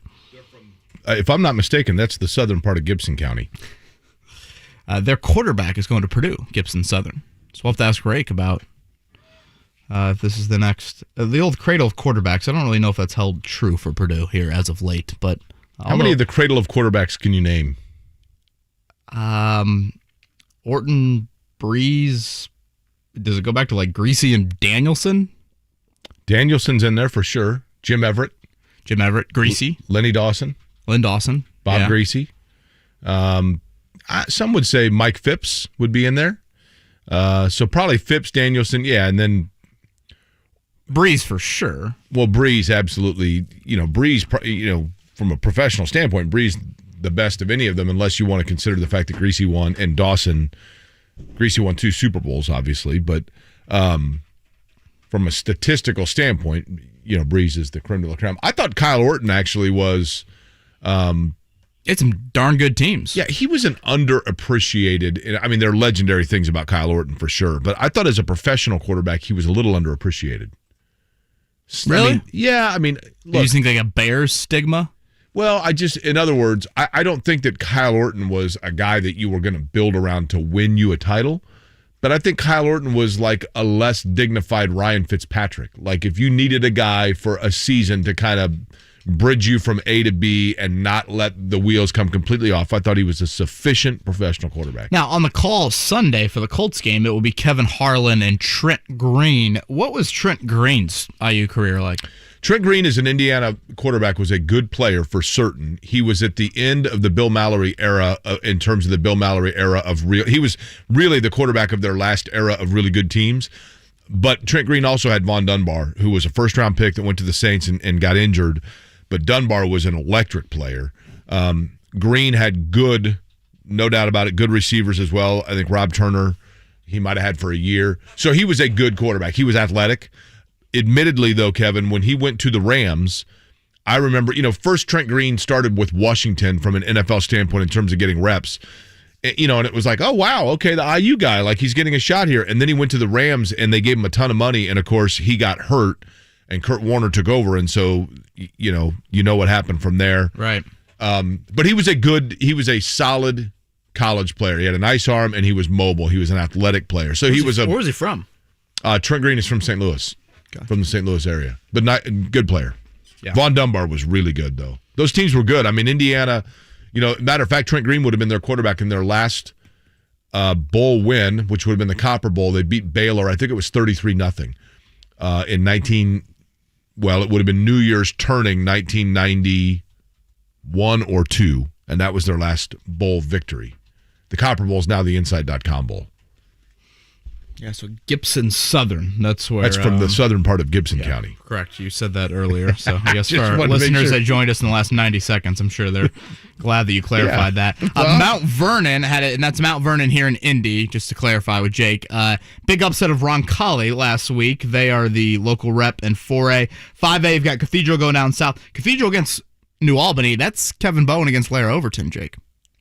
Yeah, Lara is a New Albany. You think a little wager on that? Would you like me to come up with the wager that you guys are going to make? Yeah, I would. Yeah. What typically is a wager for you? Are you a monetary wager guy, or are you like, you got to wear a Cathedral jersey? Yeah, I could be talked into a variety of things. I feel Greg Rakestraw told me I should feel pretty confident about this one. Well, Cathedral's probably going to be a 3-touchdown favorite in any game they play here moving forward, right? What? Maybe New Albany's got Romeo Langford's little brother, Rondale Moore's little brother. True. I mean, that is, but again, Cathedral's got like probably 6 guys that are going to end up in the league at some point, right? I'm assuming that's kind of the MO. Yeah, six is a whole lot from a high school team. Zionsville up north for 5A, 6A. Center Grove, Ben Davis is the southern semi-state. Westfield, Maryville, the northern one. It does seem like, we'll ask Rake this, it does seem like Center Grove has maybe come closer to earth than they were earlier in the year. They're still loaded, though, right? Yeah, still loaded, but they've had some closer games. Several have pointed out to me, speaking of Indiana high school football, of course, who can forget the greatness of Mark Herman, who also was part of the Purdue Cradle of Quarterbacks, the former Carmel star. That actually, Mark Herman. An interesting note about Mark Herman, Kevin, when he was collegiately at Purdue, Mark Herman was the MVP of 3 different bowl games, which is pretty cool. The Blue Bonnet Bowl. I think it was the Holiday Blue Bonnet. That's not something you would see nowadays, I don't think. No, for sure. Quarterbacks Holiday playing Blue Bonnet, and what was the third? This is going to drive me nuts. The Alamo Bowl? The Liberty, I think. The Alamo Bowl was Drew Brees. I think Tiller was in the Alamo Bowl for like 7 straight years. No doubt. And then Tiller, towards the latter part of his tenure at Purdue, it was the Sun Bowl in El Paso. I think they went there 2 of like 4 years. Maybe even 3 of like 5 years. Yeah, I do remember that. That's a beautiful view, by the way. The background of the old Sun Bowl. Have you been to the Sun Bowl? I have not been to El Paso, no. All I know about El Paso is the song. You know the song, right? Out in the West, there's a town called El Paso. I fell in love with a Mexican girl. You don't know that song? No, I do not. Am I the only one that knows that song? Who sings that? It's not Queen or Jim Irsay. That's all I know. Are we getting that after the post-game locker room in Buffalo? If El Paso ever gets an NFL team, can you Jim imagine? Irsay, I mean, that is perfect for that. He's Jake Ware. I'm Kevin Bowe, and you are listening to Have Kevin we checked on Greg? Do we have an all-point bulletin on Greg Rakestraw? See, I'm noticing a theme today. Matt Taylor said he could do it, couldn't do it. And now Rakestraw, who's also featured on Hard Knocks, can't get a hold of him either. Run. We're getting some big heads in this town all of a sudden. God, One episode in. We are Peasantville. This is not good. Greg Rakestraw usually joins us on Friday mornings, trying to touch base with him. I believe he does have Cathedral New Albany as the call. Jake, you've been really all week long, you've been pretty confident in the Colts over the Bills. I am. Curious where that confidence comes from. I think sometimes, Kevin, it's a good question. I do think that at times when teams, sometimes I think it's good to be away from home. And I know that sounds crazy, but I think that when you most need it sometimes, there's been a lot going on with the Colts away from the field in a good way, not a bad way. Carson Wentz and, the fact that he is a father for the second time, which is great. I mean, that's a wonderful thing. That's not a bad thing at all. But there was that, that storyline, if you will, of is Carson Wentz going to play and his wife's in labor, et cetera.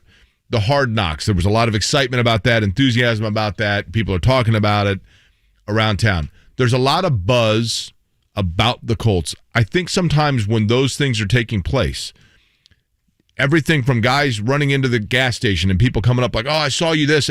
I think that sometimes it's good to go on the road and just kind of laser focus in, and the camaraderie that comes from, okay, this is my band of brothers now, and we are together on the road, and we have a job to do. I think that it just allows you to really hone and focus in on what the task is at hand. And I think this team knows the critical importance of this stretch they're entering into, and it's probably the biggest test of that stretch is right off the box, right off the start, as you open the box up. And so I just think it is all there for them to buckle down and just say, let's go. And there have always been, I remember a couple of years ago, they went into New England, they were terrible. And you're like, they're going to get blown out of the stadium. And they lost, but you're watching it on prime time, and you're like, you know what? Like, they look pretty competent here. There always are a few games. Do you remember the Trent Richardson? I know that's like the third time I've mentioned him this week, but when they traded for Trent Richardson and they went into San Francisco, and San Francisco was really good. Are you Ryan Grigson's agent? No. Although my cousin's married to Ryan Grigson's cousin. So we're basically, as they say at Gibson Southern, we're kin. You're going to see him for Thanksgiving. Yeah. He's actually bringing the Reese's peanut butter pie and the cheese sticks. But all of that to be said, I remember that game in San Francisco. There was this huge hype because Richardson scored a touchdown, and you're like, oh my gosh, it's all come together for them. But they played really well in that game, kind of out of nowhere. There are always a game or two like that where they just play really well out of nowhere on the road. I think sometimes the road just allows you to focus higher than normal, and I think that's what's going to happen on Sunday. It's just been a while. I hear you out. It's just been a while since we've seen a Frank Reich coach team have that success, home or away. Obviously, the Kansas City game is probably the iconic win of his tenure.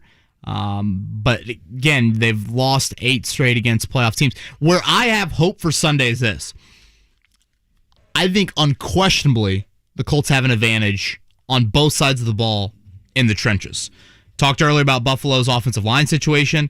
Their defense in particular, their top D tackle, top linebacker, both looking like they will not play.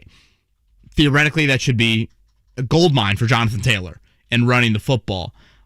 Disrupting Josh Allen, pressuring him from multiple areas. He's so dynamic. You can't just rely on one person to pressure him.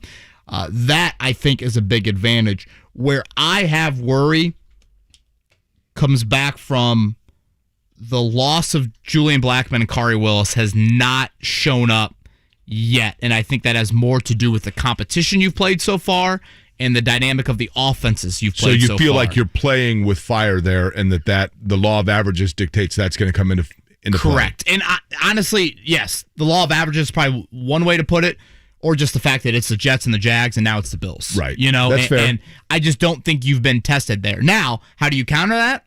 You take advantage of Buffalo without 3 offensive linemen or shuffling guys around, because if you can obviously disrupt from the front, then Allen maybe doesn't have opportunities to make those plays. But that's what worries me I think it's going to be a very competitive game. I think the Colts definitely have a chance, but I'm worried about 1 or 2 too many big plays vertically. And Buffalo does, though, Kevin, have a quarterback that is able to run, but in addition to that, he is a quarterback that is willing to run, and they will design plays for him to do that. Trevor Lawrence was able to run a little bit against the Colts, the difference being that the Colts didn't have to drop back and really worry about a passing threat from Trevor Lawrence. You do have that present with Buffalo, so your defense has to be a little more flexibly honest, if that's a word, with Josh Allen. Yeah, and the thing about Allen too, Jake, you think back to last year's meeting, there were times where I'm like, oh, Josh Allen's throwing the ball away. And all of a sudden, boom, toe tap on the sideline, 40-yard chunk. His ability to just the flick of the wrist and get it 40 yards down the field, it's unlike anything the Colts certainly have seen in quite a while at quarterback this year. And I think that is what is concerning of, yes, he can make plays with his legs, but his ability to scramble and then look to throw, it's a bit Russell Wilson-like. Wilson scrambles so well. He's not a big runner. Yes, both of these guys can do that, but they also know that when you start scrambling and DBs have to hold up for 5-6 seconds, that's your chance to really hit a chunk down the field. And speaking of times, it is time right now for a Big O Tire Sports Center update. The Sports Center update on 93.5 and 107.5 The Fan is presented by Big O Tires, the team you trust. It is Colts and Bills. That will be 1 o'clock on Sunday. Obviously, a lot of chatter this week about Hard Knocks. One of the stars of Hard Knocks, Darius Leonard's daughter, Mia, the Maniac, talked about Hard Knocks yesterday. Let the world see, what people are really going through, with, the different babies, ankle injuries and gender reveals and all that stuff. It make us look like we're just, we're human beings like everybody else. Everybody really just see the football side of it, but nobody really understand that, the NFL guys, we're still them normal people. We got a normal outside life as well. For a second there, Jake, it sounded like a Facebook feed. Gender reveals, babies, ankle injuries. Do people post about their ankle injuries on Facebook? I don't know, but I'll tell you this. If nobody ever posts another gender reveal, that's fine with me. We've set, Have you not heard about our gender reveal? Yours? Yes. You did a gender reveal? No, we did not. We did not. The level of disgust he was just throwing look on away. his face. It's almost like if they would have asked him that in the interview process, he might have just backed out. He might have just said, "Wait, what?" I mean, no gender reveal for the Bowens. We are very happy to have a healthy baby. I mean, once people start setting off detonating 2,000 pounds of dynamite for a gender reveal, it's like, okay, let's pump it. Now, if there would be a Jake Query gender reveal with a child, what would it be? A boy or girl? I don't know. That's why we do the reveal. Well, yeah. What would be the act of the gender reveal? Would you, I don't know. You've seen people swing a golf club. You've seen a piñata. I guess that one was kind of weird the other night, Mark. It was just literally let's go to the 50-yard line and put it up on the Jumbotron. Yeah. I could see have an IndyCar and the exhaust that comes out is either blue or pink. I think the gender reveal would be a doctor saying, congratulations, it's a boy. You don't want to do the milk crate challenge? I saw somebody do a gender reveal milk crate challenge. That was actually all right. Eat these 2 mozzarella sticks. One's blue inside, right, the other's pink, and then go now, from there. The milk crate challenge, thank goodness, that only lasted like a week, right? It was a very entertaining week, though. Thankfully. Okay. You had 52 of 53 Colts practice yesterday. Anthony Chesley, the only Colt that did not practice. Again, we've talked about no safeties in Kari Wilson, Julian Blackman. Besides that, it's an incredibly healthy Colts team heading into Sunday's matchup.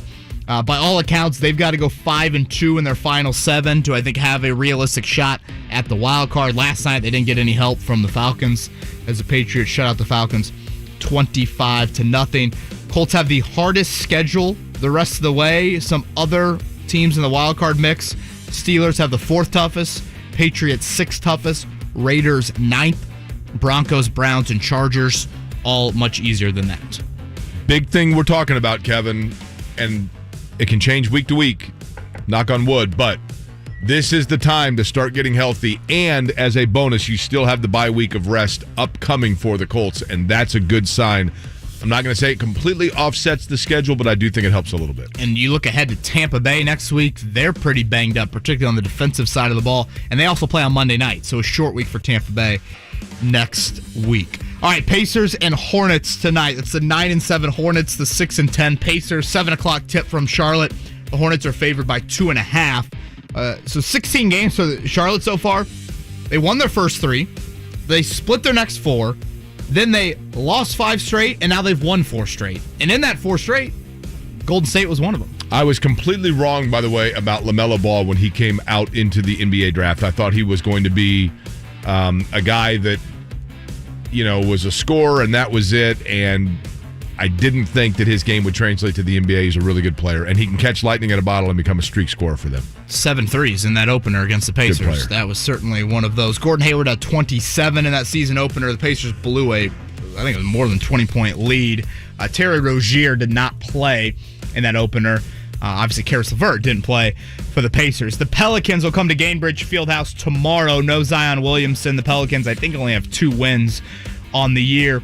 And then next week, back at home for the entire week, and really some very nice teams coming to Gainbridge Fieldhouse. You got the Bulls. That's an 8:00 tip on Monday.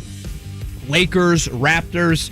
Raptors game is, I believe, that's the tree lighting night, right? Do they still do that Friday nights after Thanksgiving? It's one of the great nights to be in downtown Indianapolis. You've got high school football going on. You got the Pacers. You got the Circle of Lights. It's very electric. Yeah, you're going to have home games. I see what you did there. That was unintentional, too. Oh, wow. That totally went right over my head. So it was electric. Yeah. Circle of Lights. Electricity. But he didn't mean to. Let's not give him credit for that. Oh, no, we'll take credit. I don't know if you know, but the... See, now we can think about it. Now we can set up another one. Like the electric union by... It's not called IPL anymore, right? It's not IPL. It's AES Indiana. But the union construction workers put together the lights because they are skilled on principle and union by choice. Is that a sponsor for us? It is now. Raptors Friday, Bucks Sunday, home games amidst all the action over at Lucas Oil Stadium next Thanksgiving weekend. As I said earlier, 25-0 last night. The Patriots beat the Falcons. Jake, that looks like a playoff team, and that looks like a playoff defense more than anything. Yeah, I'll tell you what. First off, Atlanta, how much of that game did you watch last night? I watched too much of it. I had some gambling on it. I watched a good amount. I did like the Falcons uniforms. I thought that, color me like ignorant here, I saw the comment about the uniforms before I turned the game on, and I'm like, isn't this the uniforms they've worn forever? No. What was different? The helmets look cool, but... Yeah, and the helmets are different. And are the pants always that color? I don't know. Something was different. But the Falcons looked offensively completely anemic. Matt Ryan had no time to do anything. And New England, give them credit. Whether it's Mac Jones was better than everybody thought, or did they have the right system around him? There's a reason they let Cam Newton go, because he is incredibly efficient, 22 of 26. And Bill Belichick, or whoever it is for New England, has him in the position to continue to carry on. Call it dink and dunk, whatever you want, but it works for New England. And you probably shouldn't say this in this market, but Josh McDaniels, good work with the rookie QB so far this season. Interceptions last night for the Falcons. Matt Ryan threw 2. Josh Rosen came in the game, threw 1. Felipe Franks came in the game, threw 1. First NFL team since 2009 to have 3 different QBs throw a pick. Do you know what team it was by chance that last did it?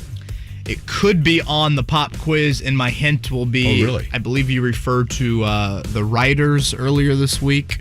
You weren't sure if they were actually handwritten or actual writers down in the state where my wife currently is in.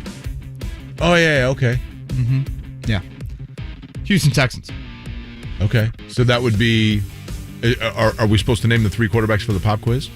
No, I think just the team. It's got to be Matt Schaub's got to be one, right? Sage Rosenfeld's probably one. It certainly gets cold. And I think it was a running back that also had a... I was going to say. Because it's, you don't usually see teams dress 3 quarterbacks in a game there. So. Felipe Franks, who you mentioned, played collegiately where?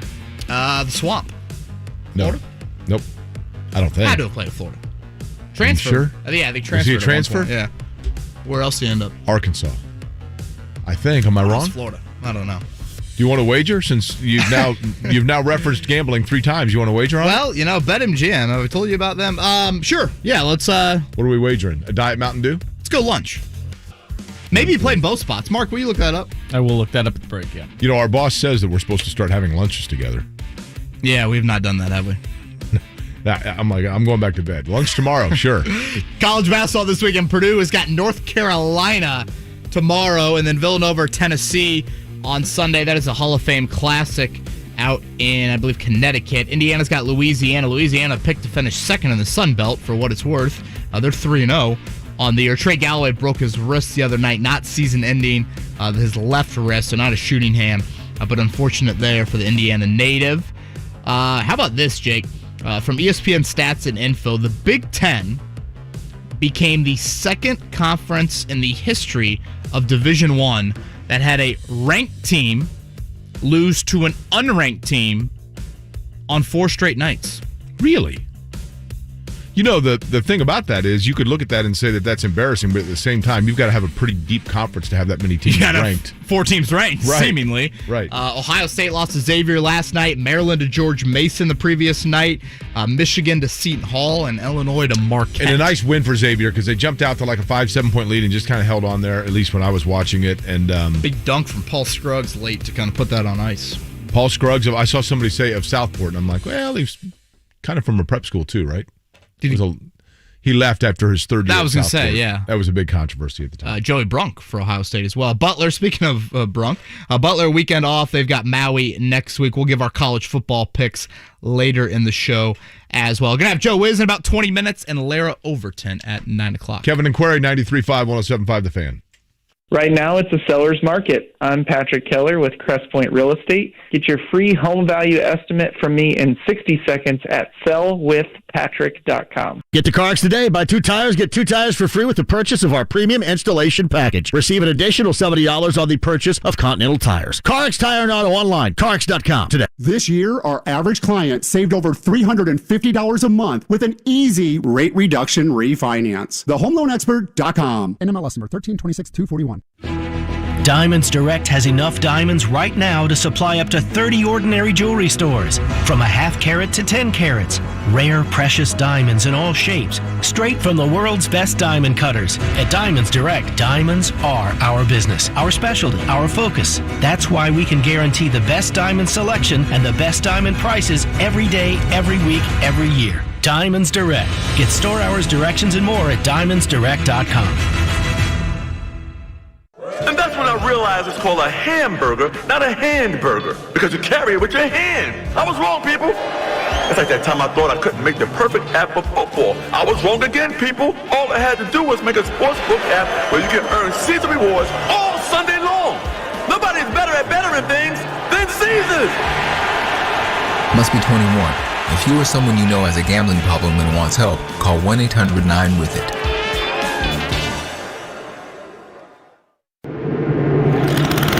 Don't let winter catch catch you off guard, be prepared with Aaron's, the king of snow, a trusted name that won't let you down year after year. Aaron's snowblowers are handcrafted in the USA with powerful engines that won't bog down in any condition. Trust Aaron's to throw snow better and farther than any other snow throwers out there. Aaron's Snow Throwers offers all-day performance, world-class engineering, and a lineup of machines to fit every need. Throw back what old man winter dishes out with Aaron's, the king of snow. Visit your local independent Aaron's dealer today. For the first time in the history of Hard Knocks, HBO and NFL Films are teaming up for an in-season edition of the Emmy-winning sports reality franchise. Hard Knocks in season. The Indianapolis Colts follows the Colts as they navigate the challenges of an NFL season and battle for a spot in the playoffs. This is behind-the-scenes footage of your favorite team like you've never seen before. The docuseries is now streaming on HBO Max, with new episodes Wednesdays at 10 p.m. The Indiana Pacers Gold Friday deals are back. It starts this week with a pre-Thanksgiving preview deal. Catch the Pacers and New Orleans Pelicans Saturday at 7 p.m. Balcony tickets start at just $5, and Creek DeVault level tickets start at only $35. Fans can view this deal and see future Gold Friday deals by visiting Pacers.com/Gold Friday. Tickets are limited. Get a jump on Gold Friday with the Pacers and Pelicans Saturday at 7. Tickets start at just $5. A new season, a new QB, a new look. Football is back. And so are Bud Light Blue Fridays. Every week, join JMV beginning at 3 for Cold Bud Lights, Colts football talk, and your chance to win tickets to Colts games. Join me, JMV, later on this afternoon at Broad Ripple Tavern for your chance at Buccaneers tickets. JMV, Bud Light, and you. Doing it for the shoe. I'll see you this afternoon at Broad Ripple Tavern. This week, the Colts head east to Buffalo. Now let's see Jacksonville beat the Bills. We beat Jacksonville. 23-17 is our final score. So we like our chances. The Colts look to avenge last year's playoff loss to Buffalo on Sunday. Our coverage starts at 10 a.m. Yes, it's a block punt picked up by the Colts. Matt Taylor with the kickoff at 1 o'clock. It's a touchdown for the Colts. Your home for Colts football is 93.5 and 107.5. The Fan.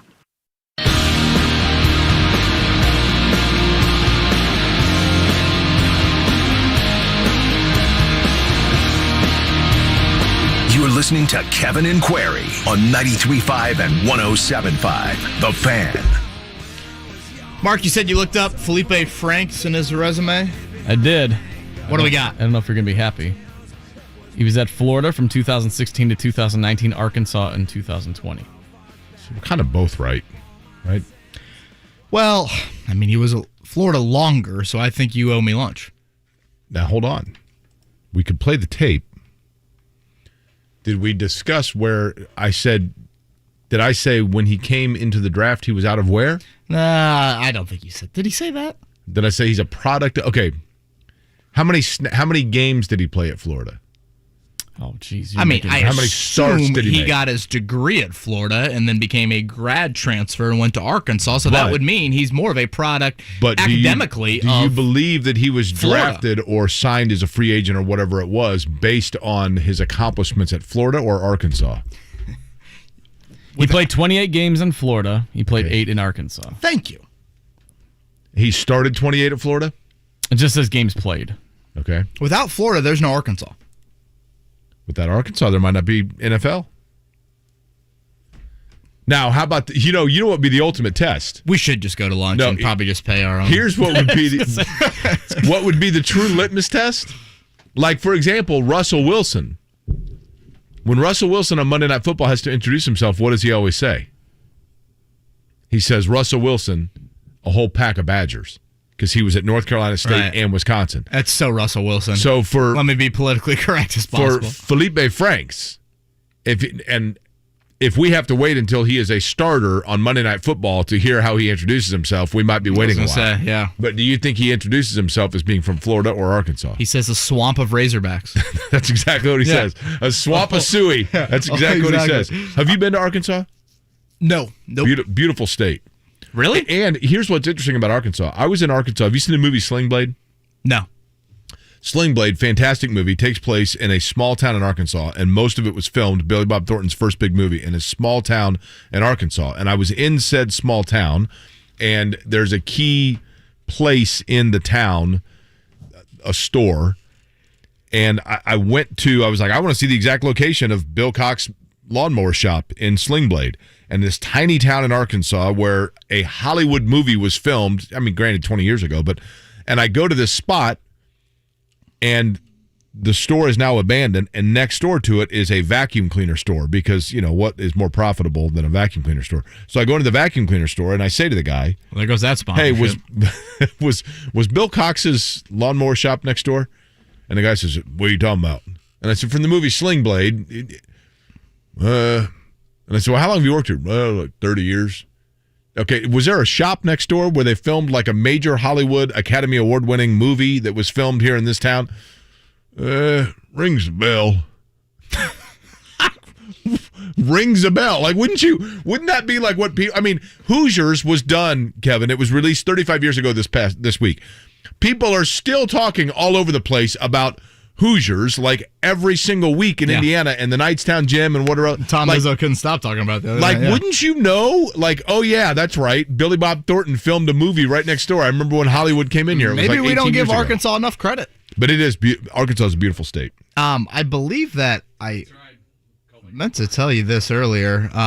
Actually, we might hold off on. I think we have Greg Rakestraw right now, finally joining us. Let's ask Greg, the quarterback. Let's ask him the question.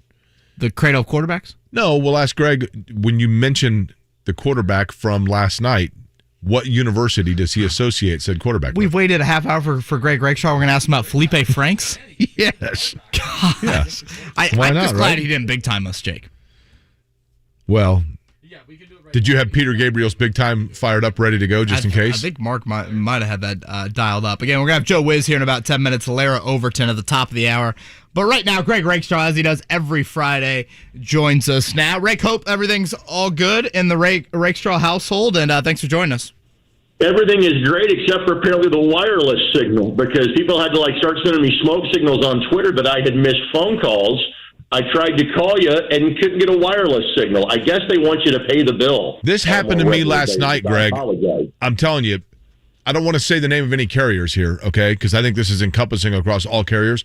But if your phone is set on 5G, Katie, it is as inconsistent as it can possibly be. Well, see, I'm nervous because Rake and I live close to each other, so this could be an issue for me here in a few hours. Greg, the quarterback, Felipe. I was a Sprint customer that was part of the shift to T-Mobile, and you can take the F out of shift to describe the experience. And so I switched to a different cell phone provider, and this is the first time since I did that, probably 5 to 6 months ago, that I had any sort of wireless issue in my house, since we all generally live in the same neighborhood. Okay, Greg, before we get to high school football, real quick, Felipe Franks, quarterback last night, one of the three that threw a pick for the Atlanta Falcons. If you are familiar with him, he played collegiately when you first think of it where? He's a product of where?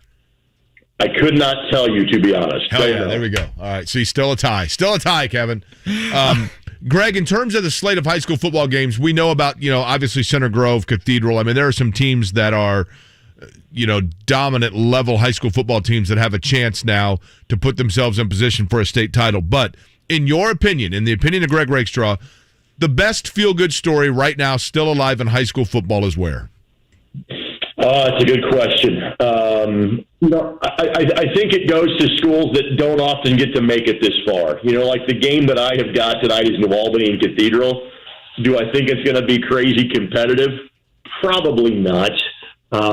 Just because Cathedral is perhaps the second best team in the state in any classification.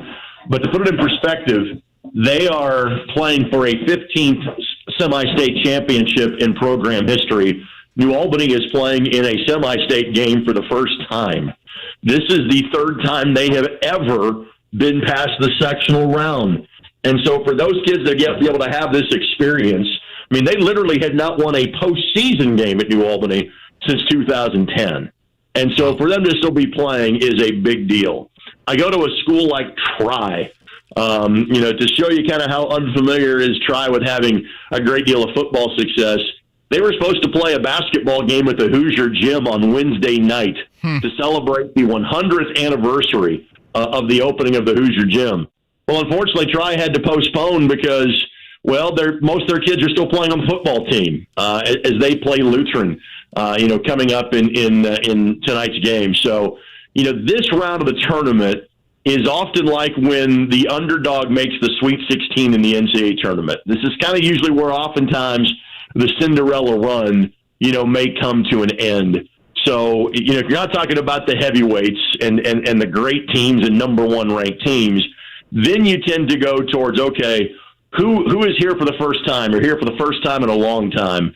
And schools like New Albany and Tri are ones that kind of trip that trigger for me. Greg Rakestraw, ISC Sports Network, joins us here on Kevin and Query. And kind of on that vein, Rake, you go to the 6A Northern Semi-State, and it's kind of the classic region team against the Northern Indy representative in Maryville and Westfield. I don't know the last time we had a region team in the 6A or 5A state finals. Seems like it's been a while, but does Maryville got a shot? They got a shot because they got a lot of Division I talent, but I think their issue is, and it's no fault of their own. It is just a different level of competition they have played. They play in probably the fourth best football league in the state in the Duneland Athletic Conference, but I think there is a significant gap from that one to numbers at least 1 and 2, which is the MIC and the Hoosier Crossroads Conference, where obviously in those two leagues combined, 15 of the 30 6A teams this year, literally half, reside in those two leagues. Maryville, their 2 non-conference games played Andrean, who's still playing, in the 2A semi-state, and Penn, whom they then beat in the regional championship. They went out and played the best competition they could. It's just a different level of opponent than Westfield played. And that was one where I thought the luck of the draw in terms of who got to play where was a big deal. Like if Maryville was at home, I'd probably give them more of an opportunity than having to make the trip at Westfield. It's not like Westfield's field is anything unusual, different, difficult. It's a beautiful turf field. But just being at home and being so far away from home for Maryville, I like Westfield's chances, period. But again, I like Westfield's chances even more that they are playing at home. Chinks in the armor for Center Grove, Rake, coming back down to earth. I don't know. I see some of these scores recent weeks. I'm like, I did not expect that for them. Well, the Lawrence North game, Lawrence North battled them close, and it's the second time they played them. And I do think that makes a difference. Now, on the flip side, Ben Davis hung with Center Grove the first time. It was a 24-point win. It was 24-21 with 3 minutes left to go in the third quarter before then Center Grove kind of pulled away late. I had that game the first time around back in week number 4. Because of the talent that Ben Davis has in terms of their skill positions, in terms of the wide receiver spot, I think that's the one area where Center Grove isn't superhuman, where they're solid, would be their defensive backfield. I think there are plays to be made in terms of the passing game if you can make Center Grove spread the field. What you have to do in terms of the passing game is make it quick, because Center Grove can get pressure with 3 players. They can get pressure with one Big Ten defensive end in James Schott, and the other that'll be playing in the National Football League in 4 years in Caden Curry, who has his choice of schools, including Clemson for one, Jake Query, just to throw that out there for him. Yeah, that's in his, he's like down to 5 schools or whatnot, right? Ohio State, correct. I think, also. I mean, the biggest of the big, right? Correct. Alabama, Clemson, Ohio State, Oregon, and Indiana University, and IU is legit in terms of their opportunity to get Caden Curry. And Center Grove has an injury in terms of their top cornerback in the Carroll kid, the transfer from Brownsburg, who's likely headed to play at the University of Cincinnati. He's got a foot injury, and I think he is done for the year at this point. That's not official, but I doubt we'll see him the next couple of weeks. So I do think there's an opportunity for Ben Davis to move the football. This question simply is, can Ben Davis defensively stop Center Grove? So I would expect that to be probably a more, kind of like last week, a more competitive game than a lot of people give it credit for going into it. Greg Rakestraw will, of course, not only be calling high school football games, but you hear his voice on the Colts post-game shows on the Colts radio network here on this station. Greg, going into Buffalo, I am actually very optimistic about the Colts. I think sometimes teams, it's not a bad thing to get away from home and to just kind of band together when certainly they're not in a bad spot, but I just think they're going to go into Buffalo, and I have a feeling they're going to play very well. Your thoughts? I think they certainly can. They have to play better than they did the last 2 weeks. They did what they had to do the last couple of weeks, and that is get a W. They had to get to this point at 5-5 to then say, all right, again, I think it's 10 wins that gets them in. And so while they don't look at it this way, they will say 1-0. Big picture, we can look at it and say you got to be 5-2. So the conversation that has circled around, that haven't beaten anybody good yet. Well, frankly, that's got to take care of itself.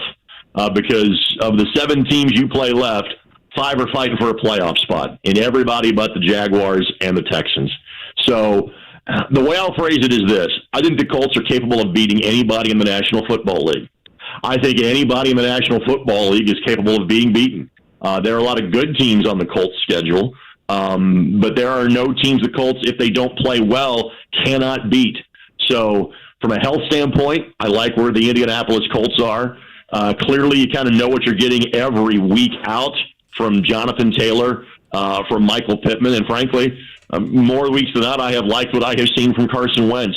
So, yes, I think this team can get the victory on Sunday, but we'll see if they can elevate their game a little bit. Greg Rakestraw, ISC Sports Network here on the Payless Liquors Hotline. He's got Cathedral in New Albany tonight. Before we let you go, Rick, one more on the Colts. Very healthy, 52 of 53 guys practiced yesterday. We're seeing Rodrigo Blankenship, I think, benched. I don't know, that might sound harsh, but he's being benched.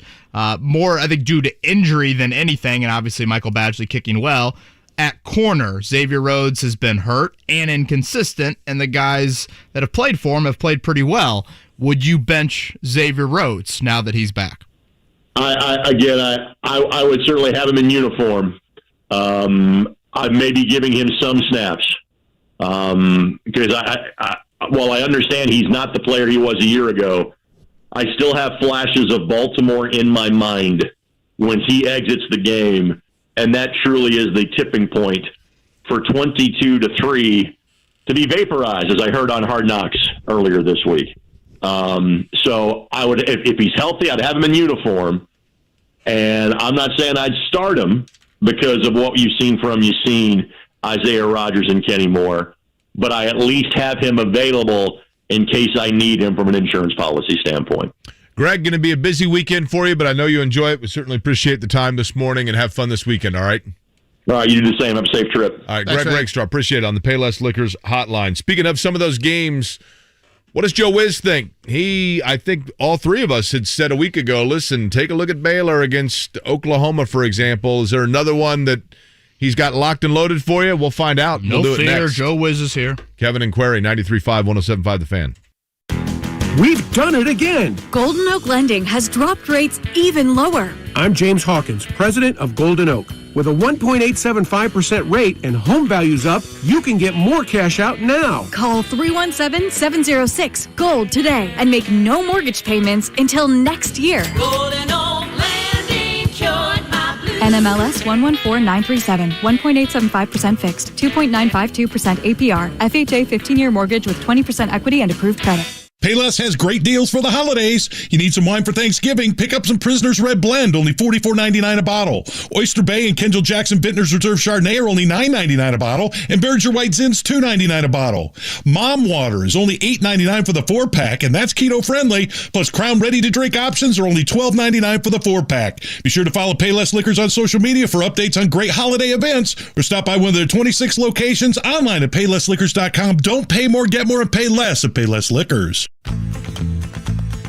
Bowling, bowling, bowling, keep them balls a-rolling. Bowling, bowling, bowling, Royal Pin.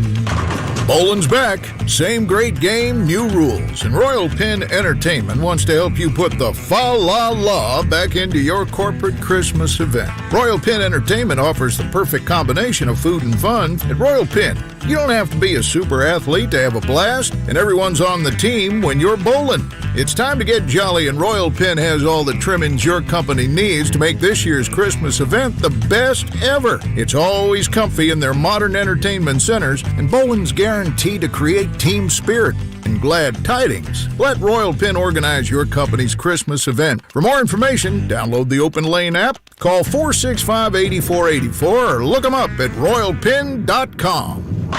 Royal Pin. Bowling, bowling. Royal Pin.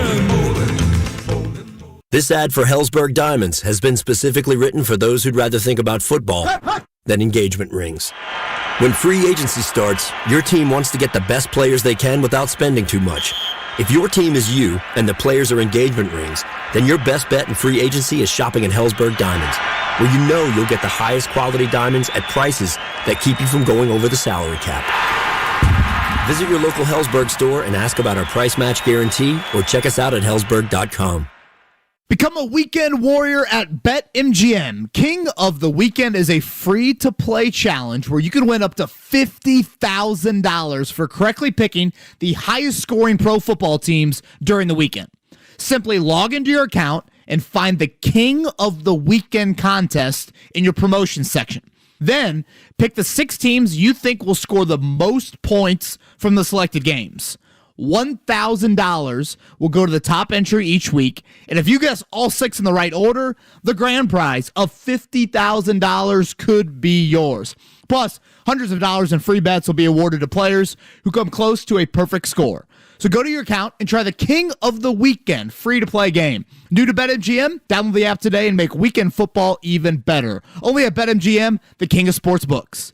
Visit BetMGM.com for terms and conditions. Indiana only, must be 21 years or older to wager. If you or someone you know has a gambling problem and wants help, call 1-800-9-WITH-IT. Hey, this is Jeff Saturday, and you've heard me talk about More Restoration for years. And yes, it's true, I've used More Restoration on my home 3 separate times for a fire and flooding. I care about my family, and More made me feel confident in using them. Kenny and the team at More have just become a part of First On Site, making them one of the largest restoration companies in Indiana and North America. Same people, same personal customer service, but large enough to handle any loss, any disaster with First On Site. When you need help, call the people Jeff Saturday calls. Call More Restoration, a First On Site company. It's championship weekend at Marian University. The Knights take on Southwestern College in the first round of NAIA football playoffs at 1:05 p.m. Then stick around for a women's volleyball playoff at 6. It's all happening this Saturday only at Marian University. Go Knights!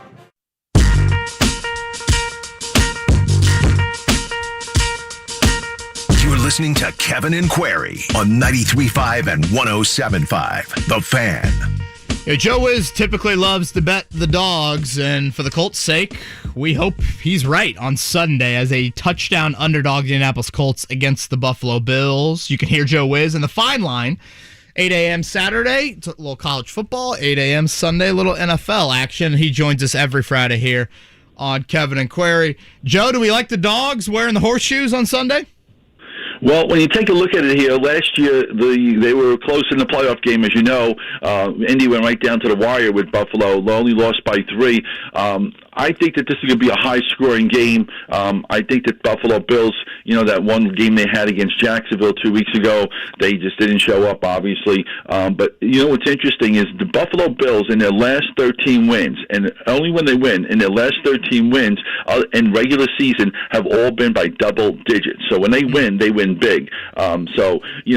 With the Colts here, the game plan's going to have to figure out a way of getting Jonathan Taylor to keep the ball away from the explosive Buffalo Bill offense. Weather's not supposed to be that bad. It's a little chilly here in the Northeast. I'm sure it is there in Indy as well. I'd like the over in this game, over 50. I think that the Colts will be able to put points on the board. When they met in the playoffs last year, it was 27-24. The current line at Bet Rivers has the total at 50. I'm expecting a high-scoring affair to go over the total. And, the Colts have a shot here. I think getting 7, they're a live dog. Joe, maybe we're not at this point yet, but do you get to a point in the season, be it professional or collegiately, where the lines and the overs become tricky because you don't know what teams are going to start pulling people and what teams are going to start going for it from the collegiate standpoint in particular in terms of building up margin of victory, et cetera, et cetera? How much do you have to weigh those things in down the home stretch? 100. That's a very good question, and it's a very valid question as well, because there are certain teams that are playing.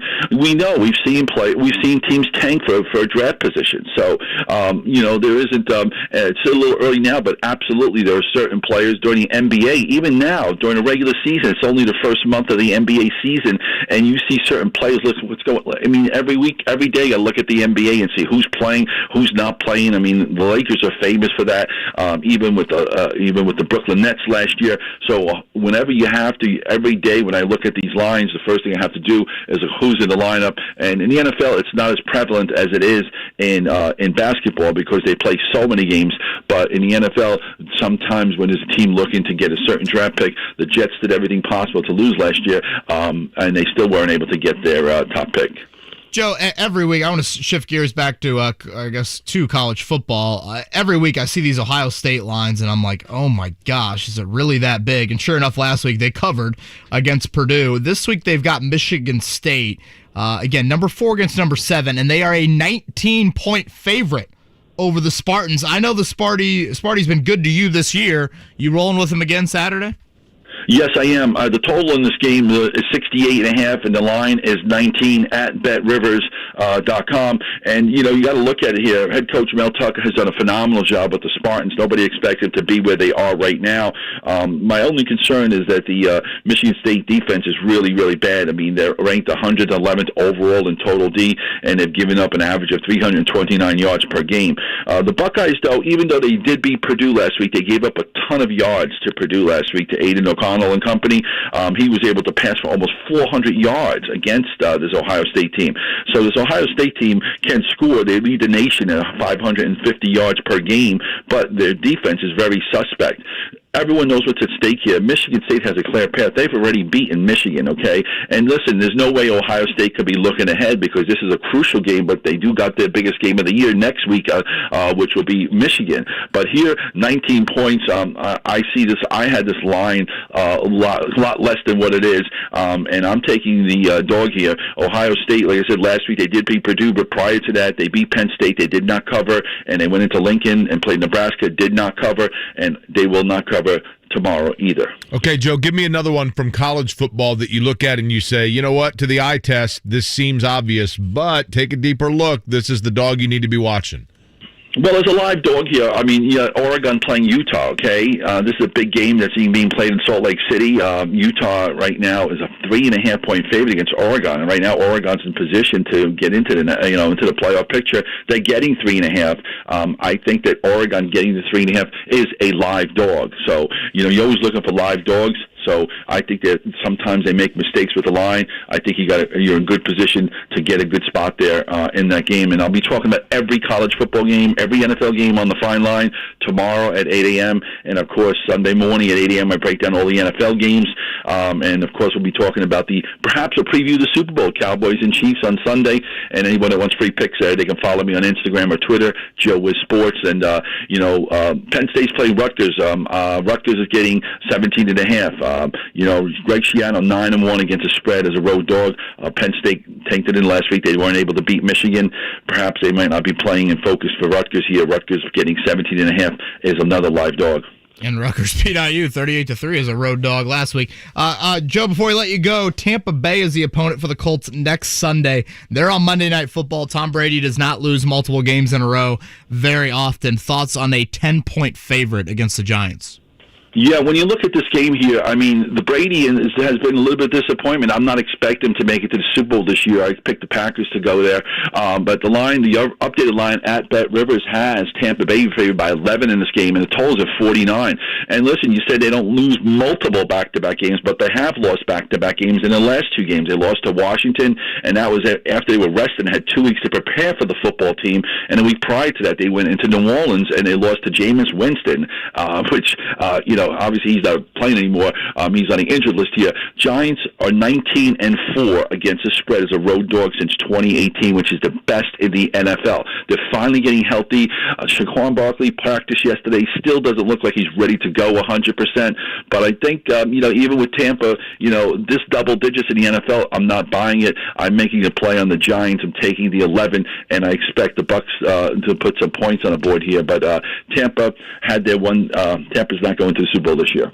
More from Joe just about 24 hours from now, 23 of them to be exact, tomorrow morning at 8 o'clock on this radio station at Joe Wiz Sports on Twitter and JoeWizSports.com on the World Wide Web, of course. Joe, appreciate it as always and look forward to talking to you again next week.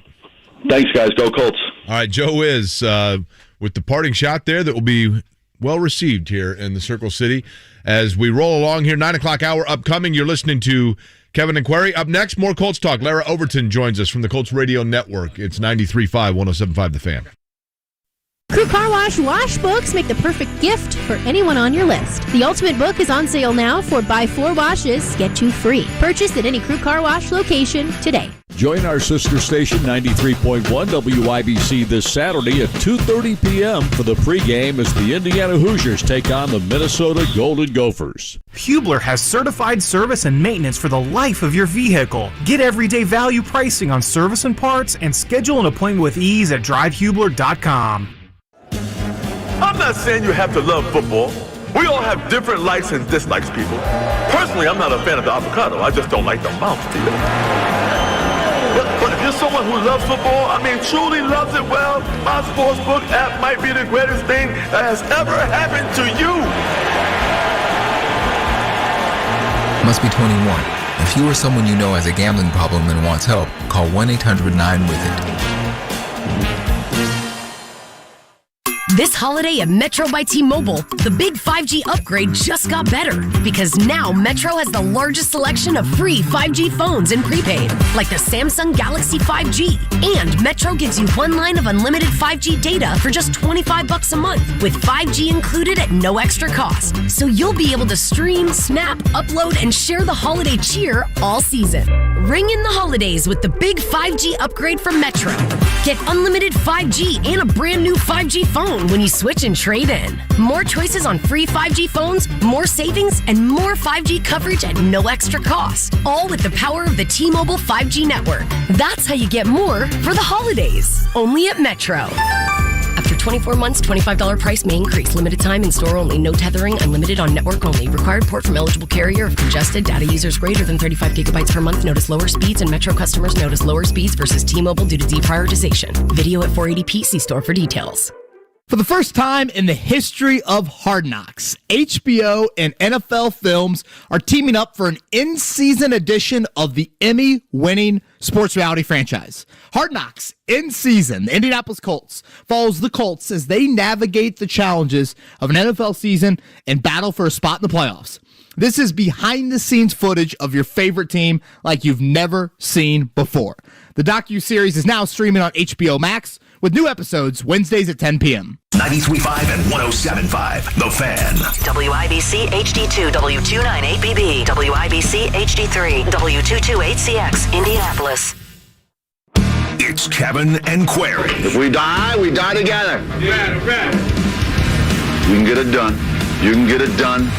What's more, you gotta get it done. On 93.5 and 107.5 The Fan. Final hour of Kevin and Query this week. Typically, Matt Taylor joins us at 9 a.m. every Friday. That would be the voice of the Colts. But Jake, after his appearance on Hard Knocks Wednesday night, quickly, you text those people, you call those people, and you get crickets. It's the story of my life. I'm not sure if the ego of Matt Taylor is going to fit into the radio booth. Fortunately, our next guest will be a part of the radio call Sunday, and she is humble and hungry, as always. It is Lara Overton, the sideline reporter for the Colts, joining us now. Lara, thank you for coming on this peasant show, whereas Matt Taylor decided to big league us today. I am so privileged to be filling the very big shoes now of the primary narration of at least episode 1 of Hard Knocks and Matt Taylor. But hey, twofold here. One, we got to preserve Maytay's voice because these past couple of weeks have been a struggle. I was bringing up some Tivana and some locally sourced honey and things to the booth trying to get him through the last few games. So maybe it's a good thing that he gets a day to rest before we have this massive game on Sunday against the Bills. And then also, I already heard Rakestraw giving love to my New Albany Bulldogs, so there is always, it's always a good show when we get some Bulldog love talking about a football run into the postseason. Hey, we got to have a friendly wager on What's this game, wager? right? Cathedral Absolutely. versus New Albany here? We should. Let's go. So Jake was thinking of the wager. I don't know. Maybe you already have one with Jack Doyle going here, but I had no idea until I heard Rake earlier, Lara, that New Albany hadn't won a playoff game in so many years, let alone a semi-state appearance. So this is a massive deal. Well, it's always been a basketball school. You know, growing up, we were always had those battles in basketball, and obviously then much more recently the era of Romeo Langford and all that. So it's long had a basketball tradition. But yeah, I was thinking back to the most competitive we ever were in football. I don't even think we, won the Hoosier Hills Conference in my tenure at New Albany. So yeah, this is huge. Okay, so is it up to me to come up with a wager? Yeah, I think so. Yeah. You are the third party here, representing Tri. We need Kevin. Now, Lara, just so you know, so I started this job, 2 weeks ago, Kevin? Something like that? It seems like 2 years, but 2 weeks ago. And they keep telling me that that the two of us, you and I, need to go to lunch together, Kevin. They're trying to create chemistry on this program. Forcing chemistry. They are forcing chemistry. That is correct. The chemistry is such, Lara, that I still feel like I need a mediator on this lunch to feel more comfortable. And you and I, have mutual friends and know each other well. So I say the three of us go to lunch. I will go Dutch on my half, but you guys, the loser of the bet, pays the other one's lunch. And it's just straight. All in. Are we going straight up here, Lara? Yeah, I think so. I don't want points. All of that. Straight wins and losses, all right? There's no Let's go. Or anything. We're placing wagers on high school athletics on a radio show, and you want to get into specifics of over-under. Lara, I'm confident about the Colts going into Buffalo. I'm not going to lie to you. I just feel like right now, I don't know. I just feel like everything's aligning for Indianapolis to go and have a really good showing and performance. But you are around them. You see the practices themselves. Can you get a feel in reality from 1 week to the next on whether or not practices are more precise versus other weeks, or does it all kind of from the periphery look the same to you and you just got to wait until the game to find out how it falls?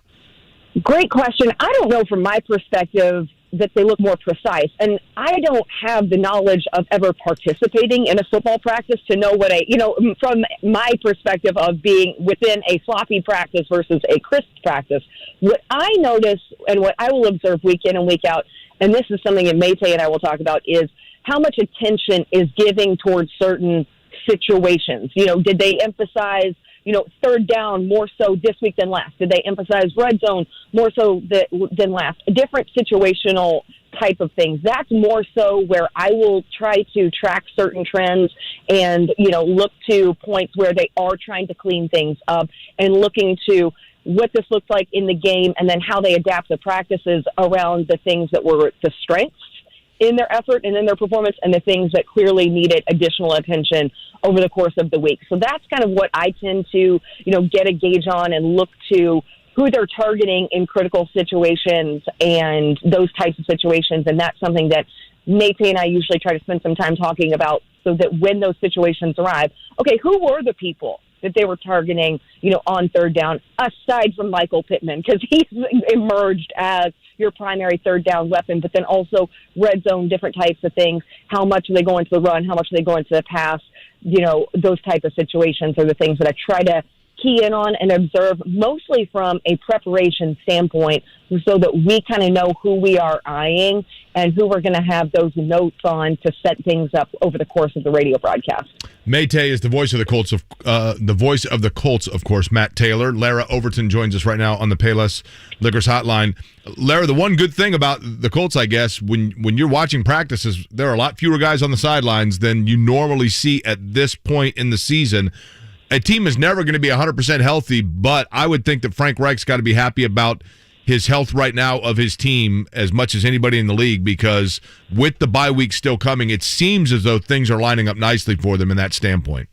These last 2 weeks have been the most promising injury reports I think that we have had the entire year. And one thing that I talked with Coach about coming out of the Jets game was the way that this all lined up. Although you do have an incredibly late bye, where the Thursday night game fell and you had that mini bye week, you had that mini bye weekend, 4-game chunk of tough opponents, but then a bye week, and then you finish it off with those final 4 games. So this all really, although the very front end of the schedule, of course, was that gauntlet that we saw, Colts dug themselves into a hole, there's a bit of payoff on the back end of the schedule because of how this lines up, the guys you have getting healthier. One big indication to me, I love having the possibility of TJ Carey back out there. He's such a versatile piece that you're going to need in your secondary, in particular with these next 2 weeks and the very dynamic offenses that you have, the quarterbacks that you're facing in Josh Allen and Tom Brady. So it's a great time to have him back in the mix. Really hopeful that you have a healthy Xavier Rhodes after missing him as well. So those are a couple guys looking to, just on the defensive side, that you're hoping can be at their best football on this back half of the season, and certainly playing at their healthiest across the board. She is Lara Overton. Again, she'll be on the sidelines. It'll be Rick Venturi and Matt Taylor. Our coverage begins at 10 a.m. Sunday morning, and then kickoff 1 o'clock. Lara, obviously, when we watched Hard Knocks earlier this week, you saw a ton of Carson Wentz, Frank Reich, even footage dating back to the draft process in 2016. You shared a video, and correct me if I'm wrong, was that recorded this week, Frank telling you that story? It was, yeah. That'll be on, the whole thing will be on Colts 360 this weekend. Okay. So you can watch that interview, yeah. I was going to say, well, first, plug Colts 360 in the time, and if you don't mind, will you tease that story? Because I thought it was just fascinating to hear Frank describe that draft process story about Carson.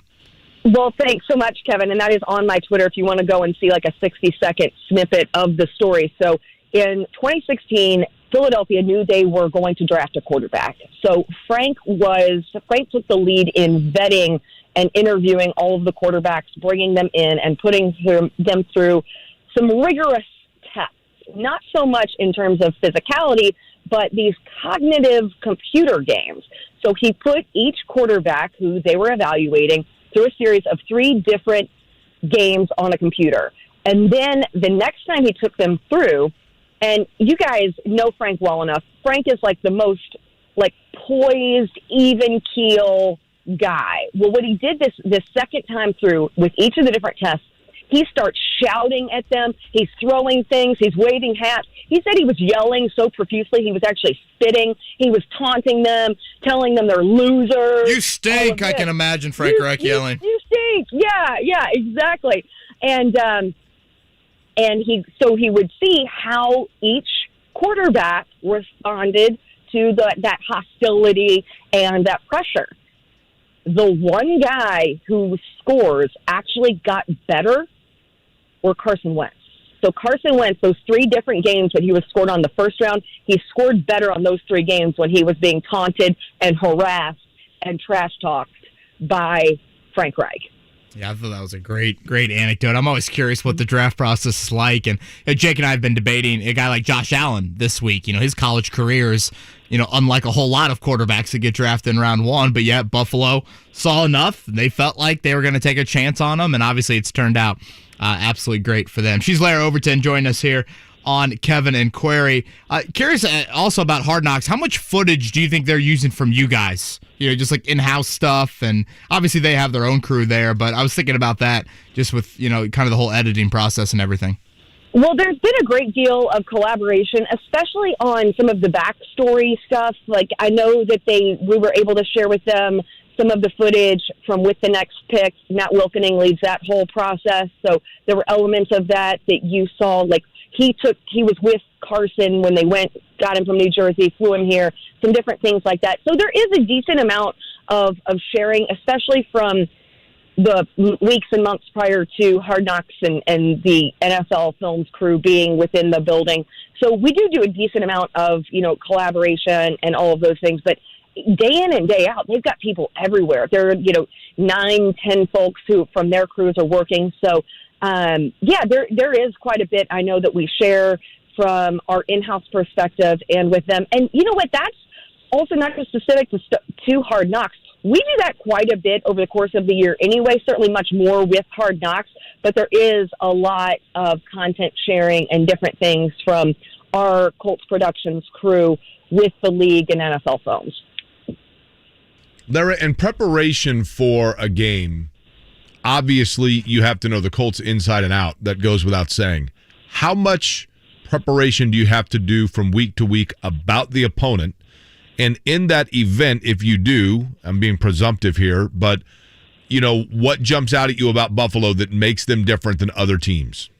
Wow. I mean, altogether, they're a very complete team. And obviously we did we do a lot of prep. Matt Taylor and Rick Venturi do an immense amount of prep, in particular on the opponent week in and week out. One thing about Buffalo is, having played them in the playoffs last year, where the Colts ended their 2020 season, and then you have a decent amount of carryover from the familiarity you had then to now. A lot of the personnel very similar on both teams, so there is quite a bit of continuity from all the prep we did, bringing a lot of that stuff out. So I actually looked back at some of the things we did then, looking at now, obviously different quarterback situation for the Colts, but looking at the Buffalo Bills from an offensive perspective, and you look at Josh Allen and the elite athlete, elite quarterback that he is, and to me, one of the biggest threats that he poses is,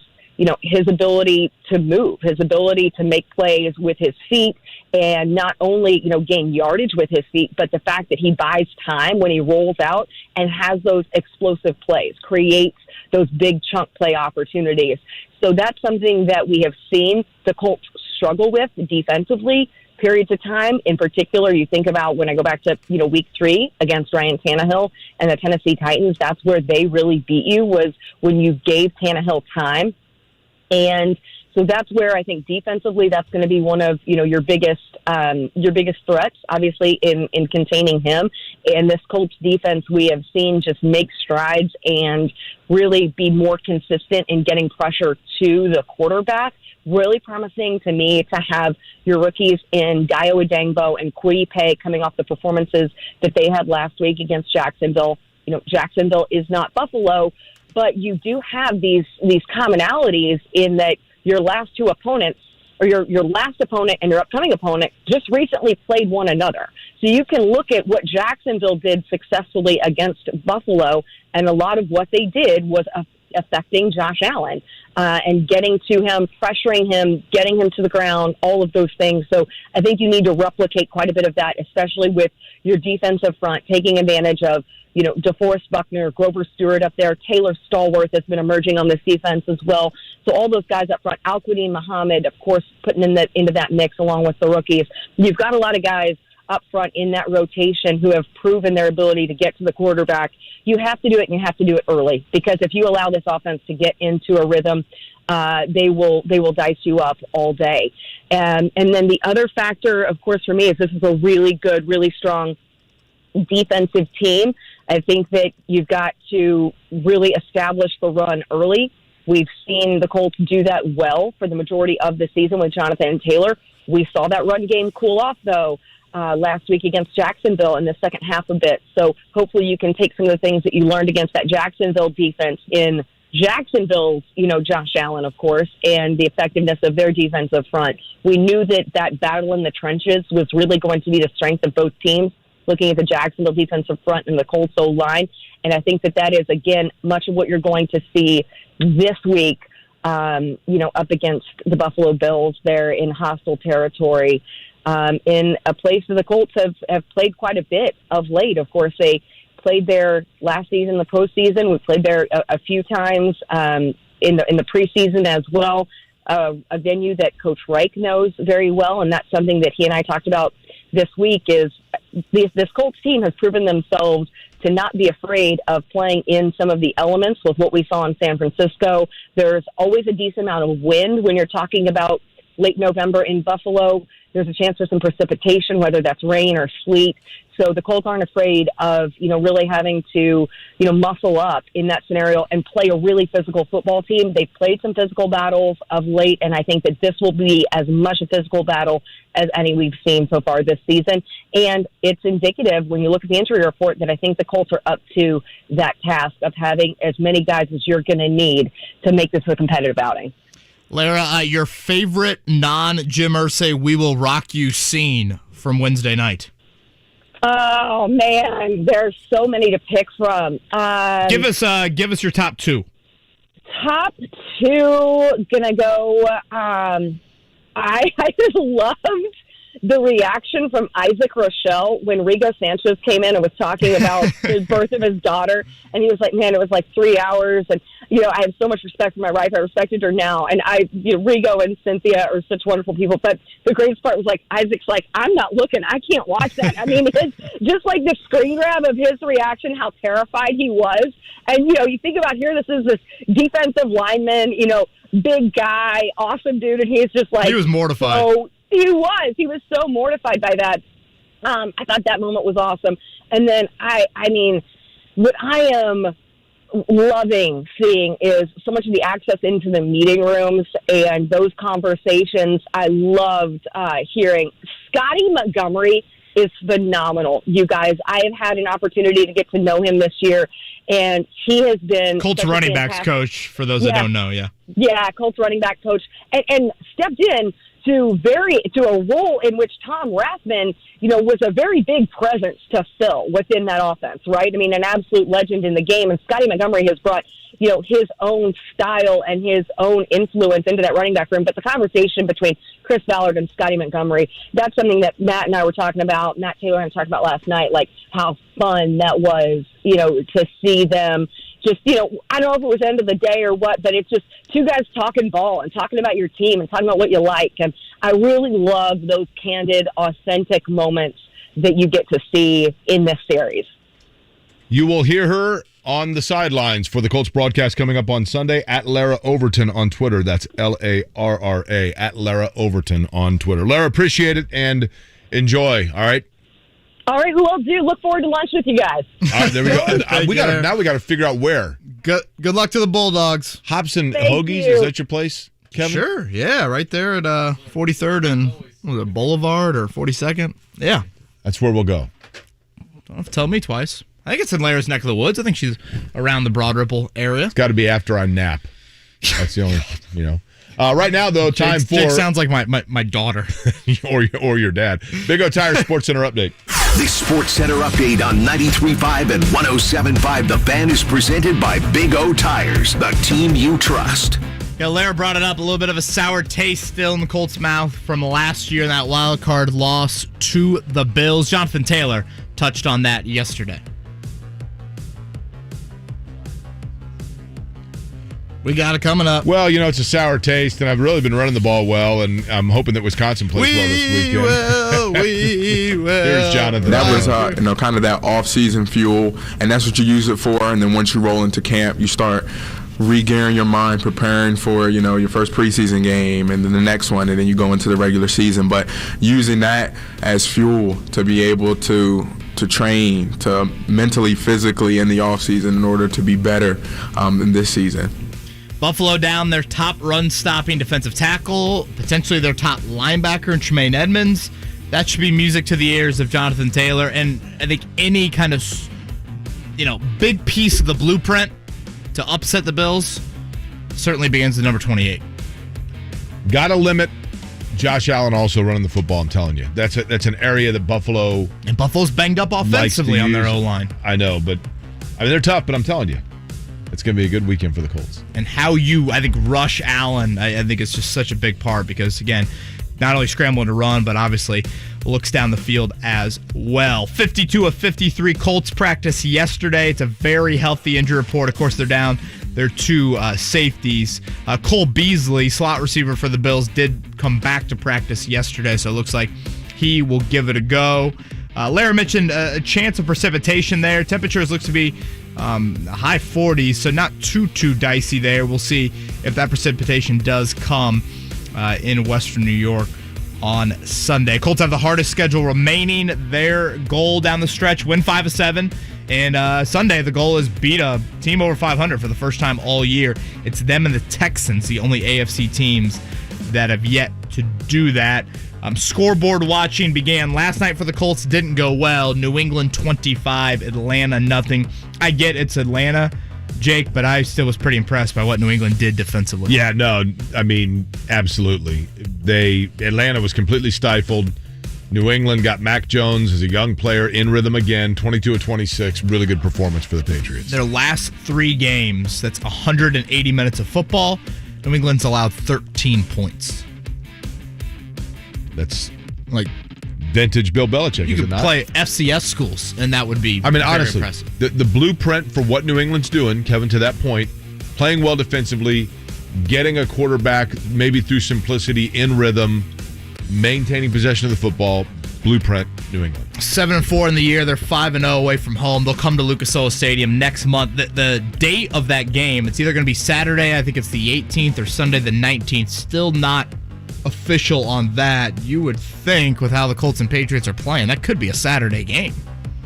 Yeah, I mean, the Colts are entering into the arena now where, depending on how things go for them, they could have some games flexed here. Yeah. Several of them, right? Right, they could. We'll find out that date on that, I believe, early next week. All right, Pacers and Hornets tonight at 7 o'clock. Then tomorrow night back home against the Pelicans, also a 7 o'clock tip.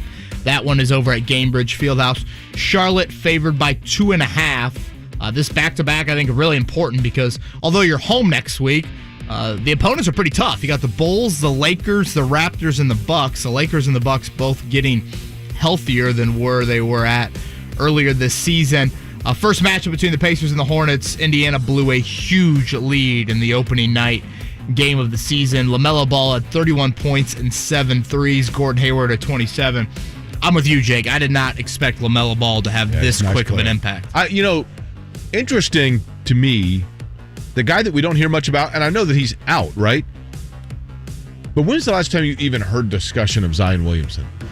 I know that we're going to the other of these two teams here. Right. Yeah. I think there was kind of a weight question at the start of training camp, and that's really about it. And I remember, and Zion Williamson is an unbelievable talent, and no doubt about it, and an unstoppable player when he is going. But I remember thinking when the two of them were coming out that the gap between Zion Williamson and John Morant was far closer than people gave it credit. Boy, hasn't that been true? Or honestly, John, at least availability-wise, right? You would rather have him. In Memphis, they are a fun team to watch. College basketball this weekend. Purdue's got a couple big ones. North Carolina Saturday, either Villanova or Tennessee on Sunday. You talk about Purdue taking the next step come March. This has got a late March second weekend feel to it on a neutral floor. Kind of weekends and the kind of games that build you for that, right? Opportunity to get a couple of really good wins on your resume, obviously, but in addition to that, just battle testing yourself.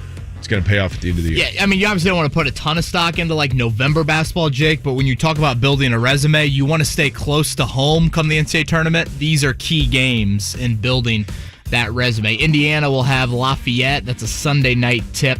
Lafayette 3-0 in the year, picked to finish second. No, that's not like Lafayette Jeff, right? That's Louisiana Lafayette, right? Or West Lafayette. That is, I believe, the Ragin' Cajun? I think that's right, yeah. Lafayette Jeff, of course, the Broncos with an H. You know that, right? You know how they became Broncos with an H? I did not know that. Legend has it that Lafayette Jeff, the high school, in the mid-20s, won a sectional, and a little old lady in Lafayette decided to make them homemade warm-up shirts, and she misspelled Broncos and spelled it Bronchos on each shirt. They felt too bad to correct her, so they wore them and then said the H stands for heart. Should I believe that? I tell that old lady get back to the sewing machine and fix it. Right, well, and get her spell on, check Betty, going. what are you I know doing? it's the mid-1920s, but dial up the spell What check. was her name, Mark? Is it Betty or Gertrude? Betty, Gertrude. Yeah. Whip out the singer and start going there. Speaking of singer, Lafayette Jeff also home to Axl Rose, better known as Bill Bailey. Butler's got the weekend off. They start Maui, them and Notre Dame on Monday. Bryce Enzi, unfortunately, torn labrum. His status up in the air with that.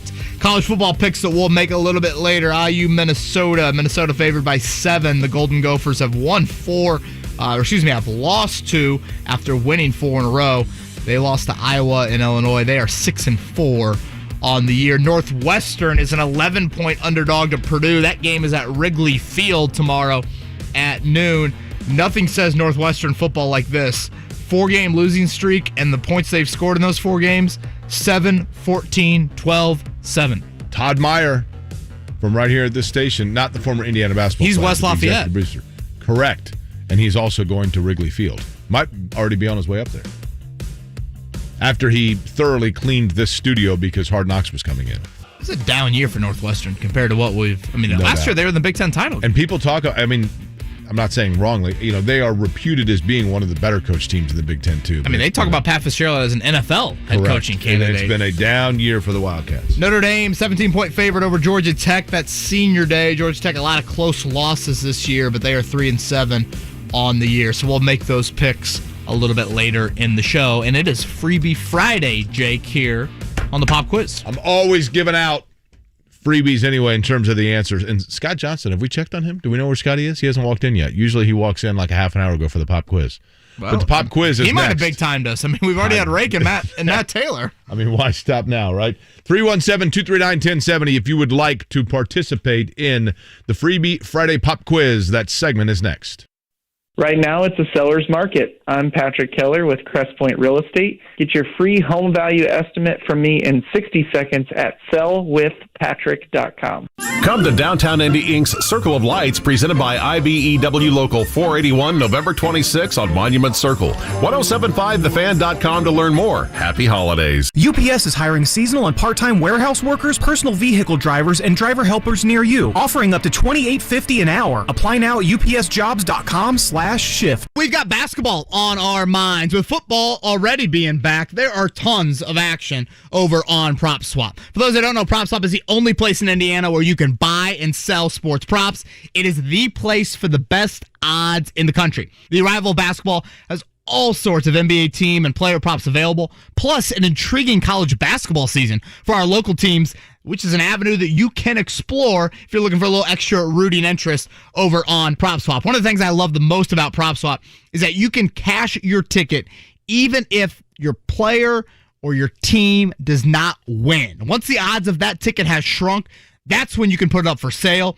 and you can sell a ticket at any point during a game or season. Remember, if you're looking for the best odds in the country, look no further. PropSwap is a way to win bigger at sports betting. There's never been a better time to join. Use promo code FREE100 to receive a 100% deposit bonus up to $100. Check out PropSwap.com or download the free PropSwap app today. Golf Performance Academy at Golf Club of Indiana's 6,000 square foot indoor-outdoor golf facility is geared toward lessons, club fitting, practice of the full swing, and putting. Each hitting bay offers flight scope technology to track each shot and provide feedback. With 8 large-screen TVs, full beverage service, free Wi-Fi, and a conference room, they can provide opportunities for social and corporate functions. The Golf Performance Academy, the only facility of its kind in the state, even in the country. Call 769-3482 for more. This is how we reinvent banking. Every week or two, your paycheck comes through. Steady like a stopwatch, easy to view. But if your bank knows that your checks will drop like clockwork, can't they speed it up, huh? Enter Huntington. Punchline, please. Where your paycheck's delivered up to 2 days early. Get your paychecks up to 2 days early. That's how we reinvent banking. Huntington, welcome. Direct deposit and eligibility requirements apply. Learn more at huntington.com/earlypay.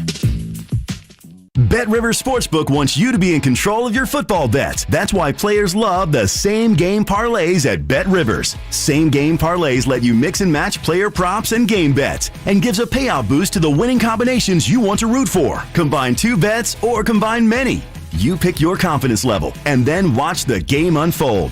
Bet on same-game parlays at BetRivers.com or download the BetRivers app. Must be 21 and located in Indiana. Gambling problem? Call 1-800-9-WITH-IT. 1-800-994-8448. Hey, it's JMV. Join me and my friend Brent Halverson every Thursday for our Larceny Bourbon Locks and our Luna Azul Tequila shots. We're going to give you all you need to know about the week in the NFL and also give you the fantasy football shot of the week as well. It is awesome, and you could also win by playing along with us. Larceny Bourbon Locks, Luna Azul Tequila Shots, me, Brent Halverson, every Thursday, right here. Brought to you by Heaven Hill Distillery. Put on your helmet. It's about to get real. Jason Benetti. I am so sick of undefeated teams getting disrespected by the college football playoff committee. The hardest thing to do in a football season is win all your games. Cincinnati went on the road and beat Notre Dame. If Cincinnati can't get in, nobody's ever getting in from a group of 5 conference. Ever. What are we doing? Dan Dockage. Weekdays noon to 3 on 93.5 and 107.5. The Fan. Have you studied? Can you handle the pressure? Sharpen your pencils. It's time for the Pop Quiz with Kevin and Query. Brought to you by Jiffy Lube, Indiana's favorite oil change since 1985. No fear, Scotty Johnston is here. And Jake, I don't believe we've had a winner. I don't even know if we've had a 4 of 5 with you yet, have we? I think you are correct. Does this pop quiz give you hope for that streak to end or no? We've given out one of the answers already. No, we didn't give out one of the answers. Oh, wow. You were right. You do have to name the quarterbacks. Oh, geez. And it's not. It's a different team. Boy, that question's going to take 10 minutes to read. I will do number 3 and both expedite it and assist. Thank you. How about a number? 1 to 8. 8, is that your drive to Clemson? You said 8 hours? 8 hours, 552 miles, door to door, buddy. Well, let's go with 8. All right, number 8. Pat. Hi, Pat. How are you? Guys? Happy Friday, Pat. Thanks. Hey, Pat, every once in a while I do a little thing called Get to Know Your Listener. Would you be a willing participant real quick for Get to Know Your Listener? We've had meetings about this, and people just love it. Sure. Okay. Pat, if you don't mind me asking, how old a fella are you? 53. This is 53-year-old Pat, okay. And Pat, the athletic nickname of your high school's teams is what? Like Eagles, Panthers, etc. Yours is what? Trojans, okay. And are you a native of Indianapolis, Pat? Greenwood. Okay, so this is Center Grove was your high school, correct? Yes. Okay. Are you excited for the big game this weekend? Yeah, I'd like to see him beat Ben Davis. Okay. Wow. All right, Pat, I will give you questions 1, 3, and 5, and Kevin Bowen will give you questions 2 and 4. We thank you for participating and Get to Know Your Listener, the scintillating part of this show. Freebie Friday, Pat, so hang on the line no matter what happens here for the Jiffy Lube prize pack. Right on. Okay, here we go. Pat, question number 1. Bryce Harper is the National League most valuable player. He, of course, a member of the Philadelphia Phillies. Who was the last Philly to be named the National League most valuable player? A, Ryan Howard, B, Jimmy Rollins, C, Mike Schmidt, or D, the late Roy Halladay? I'll go with Ryan Howard. All right, number 2, Shohei Ohtani was named the American League MVP, receiving all 30 first-place votes. Who was the last player in either league to win MVP honors by a unanimous vote? A, Mike Trout, B, Barry Bonds, C, Albert Pujols, D, Bryce Harper. I'll go with my boy Trout. Okay. Now this one here, Pat, are you driving by chance? Or are you at home? Are you at work? Where do we have you? I'm driving home from work. Okay. Oh, really? You what do you do, Pat? Yeah, you an overnight guy? No, I work Monday through Thursday in one place, and then I've got a part-time job Friday morning. Okay, nice. That's cool. We appreciate you putting us as part of the rotation here on what you do. Okay, the Atlanta Falcons. This one, you might want to pull over because this is going to take 20 minutes for you to process. Bottom line is last night the Falcons had 3 quarterbacks that threw 3 interceptions. 3 different guys for the Atlanta Falcons last night playing the quarterback position threw an interception. Now, that's not unprecedented that 3 different guys have thrown an interception in the same game. The Texans, for example, had it happen to them 13 years ago, but one of the guys that did it was a running back, okay? The last team to actually have 3 different quarterbacks throw an interception in the game was the San Diego Chargers in 2000. I need you to name 2 of the 3 guys, and I'll tell you this. One is a guy that many people thought the Colts should have taken over Peyton Manning. One is a guy that actually coached Peyton Manning's successor and himself was a predecessor to Peyton Manning as a quarterback for the Colts. And one has the same last name as Omar Moreno that played for the Pirates many, many moons ago. So who would be 2 of the quarterbacks? Ryan Leaf and, oh, Jesus, I lost him. Quarterback last year. Always hated him. One of these guys in the Colts Ring of Honor. One of the guys coached Andrew Luck in college, and the other one has the same last name as former Pittsburgh Pirate Omar Moreno, and his first name is the same as former Houston Rocket Moses Malone. Big fan of Walmart pants. Moses Moreno? Okay, Moses Moreno. Excellent. Okay. Right off the tongue there. All right. Household name, Moses Moreno. Yes. Chargers Ring of Honor, I think, although it came down in that stadium when they... did they knock it down? I thought still there. They needed it for a bowl game, Holiday Bowl or something. Last night's 25-0 Patriots win marked the first time the Falcons have been shut out at home since 1988. Pat, who is the Falcons starting quarterback in their 33-0 loss to the Rams on October 9th, 1988? Was it A, Steve Dills, B, Hugh Millen, C, Chris Miller, D, Scott Campbell? Well, this puts you in a pickle, this question here. Sounds like Steve Dill. Pat's on it.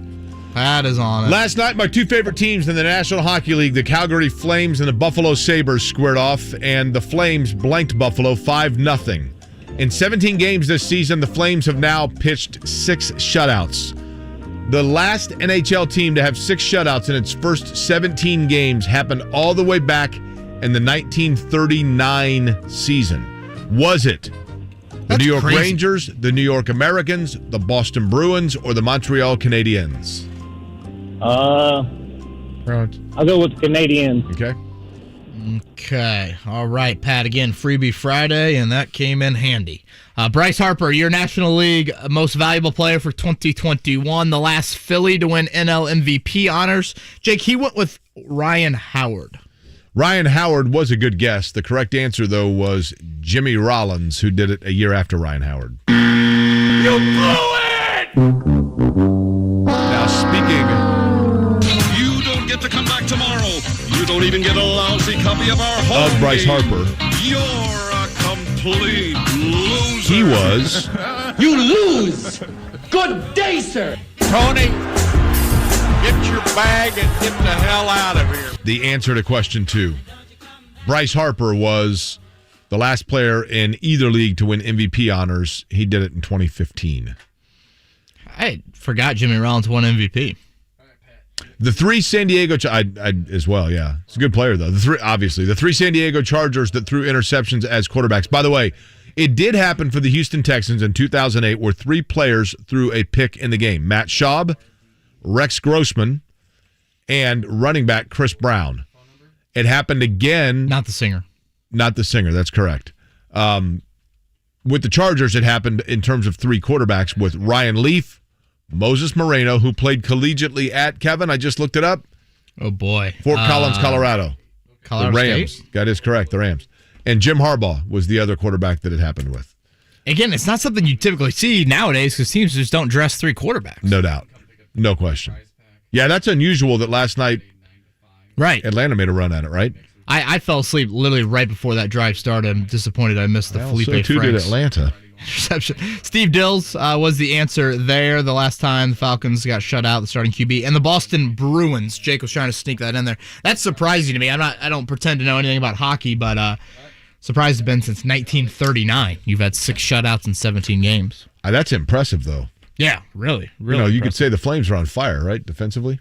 Oh, God, I know it's Friday and it's about to be the final segment, but let's try and improve our... Do you know why they're called the Calgary Flames? Why? No, I'm serious. Do you know, Mark? He's waiting for like a dad joke to come. Scotty knows. Do you know, Mark? Yeah, I don't know. I'm waiting for... They began in Atlanta. They're a relocated franchise. The Thrashers?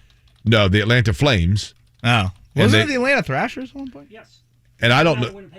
The Atlanta Thrashers were only around for a handful of years, right? And then they moved back to Winnipeg, and Winnipeg had left. There's another one, is the Winnipeg Jets. Did they become the Carolina Hurricanes? Is that right, Scotty? No, the Winnipeg Jets became the Phoenix Coyotes. Or the Phoenix Coyotes, the Winnipeg Jets. That's right. Wasn't there a rumor Irsay was going to buy the Coyotes or something? The Hartford Whalers became Carolina Hurricanes, I believe. Yes. Irsay was going to buy what? The Coyotes? I think there was like a rumor of that at some point. Really? Yeah. That would be awesome that each time the Coyotes played, they could play We Will Rock You by Queen inside the arena, right? That'd be pretty awesome. No, the Atlanta I say we end with this. You guys can follow me. Yeah. No, we can't follow you. Yes, sir. Hold on.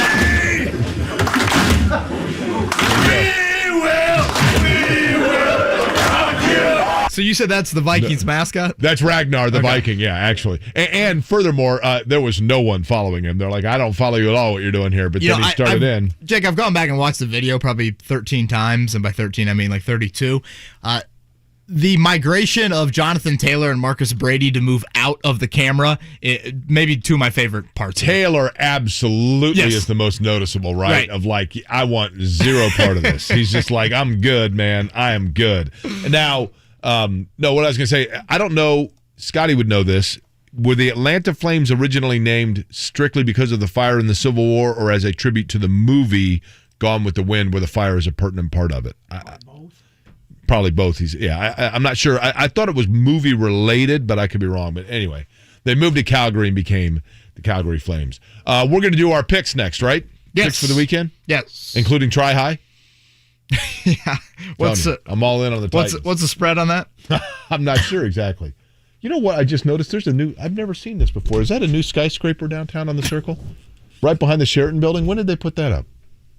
What are you pointing at? The blue building here.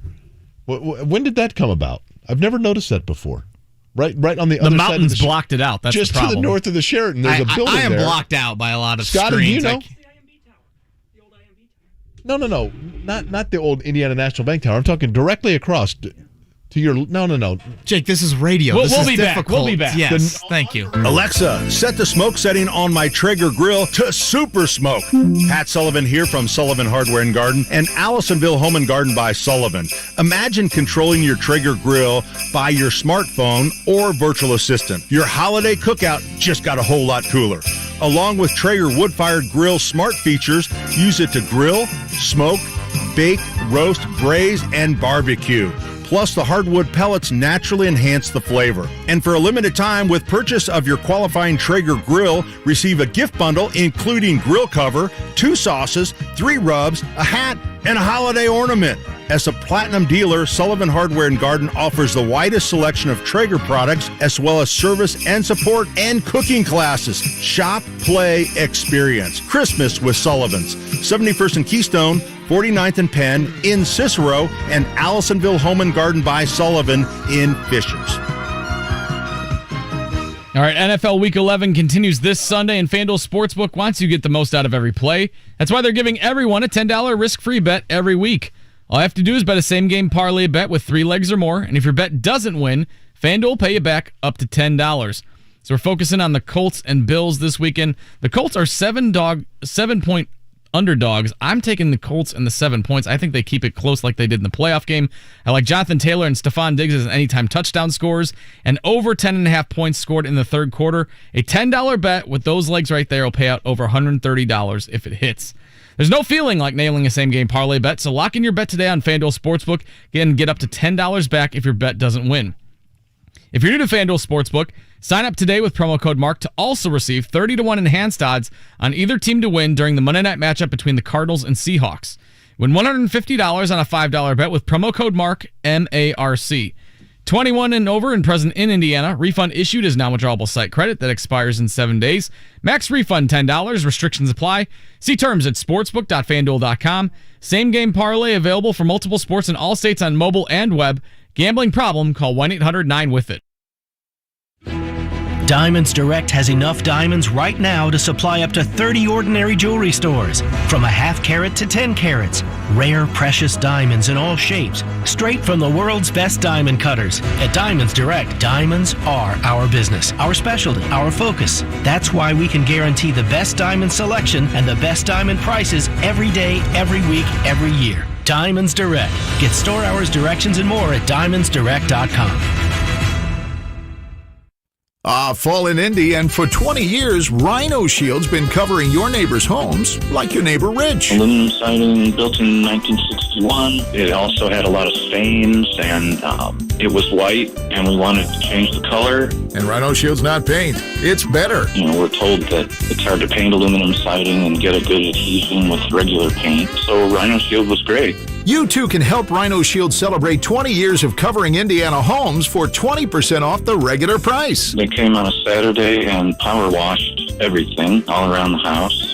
And then they came back and did all the work on Monday and Tuesday. And in 2 full days, they worked on a Monday and were completely done by Tuesday. Here's owner Shane Smith. This offer is limited, so call me at 888-RHINO-41. That's 888-RHINO-41. Don't paint. Don't vinyl. Go Rhino. No paint. Don't vinyl. Go Rhino Shield. Never paint your house again. Rhino Shield. Now, you don't get to play as much as the offense and defense, but it must be cool to be called special teams. It just sounds good. What team are you on? The special team. That's tight, right? Oh, if you're a fan of special teams, you can just bet on those. My sportsbook app has prop bets, so have at it, people. It's a special app, people. Must be 21. If you or someone you know has a gambling problem and wants help, call 1-800-9-WITH-IT.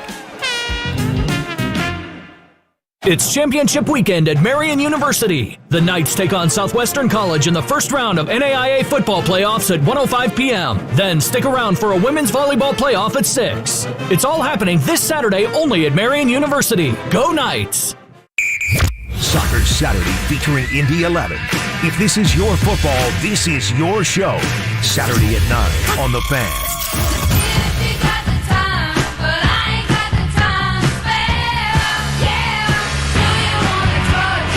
It's Kevin and Query on 93.5 and 107.5. The Fan. Mark Dykton queuing up fabulous Joan Jett right here. Love this song. It's a great song. It's a great video, too. Mm-hmm. So what's the building? We still now. I haven't seen a human being scurry around the studio more curious about a building in all my life. But here's the. You talking about me or Scotty? Well, you, and then Scotty was like your little brother following you around. But here's the thing. studio. I think I've befuddled even Scotty here, who is like, wait a minute, because he's looking at the MapQuest. So can you, as best as you can you explain what building you're talking about? The building that I'm talking about, if you are sitting on Monument Circle, which we are right now, and we are in technically the southwest kind of corner of the circle. So look up towards Meridian. I'm looking north on Meridian, and the first thing that I see on the, obviously, as you look north on the west side of Meridian Street is the Sheraton Hotel. Immediately to the north of that is a building that appears to be some 12 stories taller than the Sheraton, that has a facade that is a blue mirrored facade that looks similar to the paneling that would be on the Regions Bank Tower, which is just to the east of what I'm talking about. But it is directly either 1 or 2 blocks north of the Sheraton on Meridian. And maybe it's been there for 50 years. I have no idea. But I'm like, wait a minute. I've never noticed that there is a building taller than the Sheraton just on the other side of the Sheraton. And it is what building? Well, I don't know, because Scotty's looking at a satellite image, and the satellite image that he was looking at doesn't show it. So he's like, wait a minute, maybe it is new. Mark, the Keystone Realty Group building. Mark, will you update us on our pick standings? Sure, I'll save this segment. Kevin, coming off an undefeated week in week 9. Undefeated? Well, that was week 8. So it's heading into this last week. Got it. Not great. 5-4, 49-21 on the season though.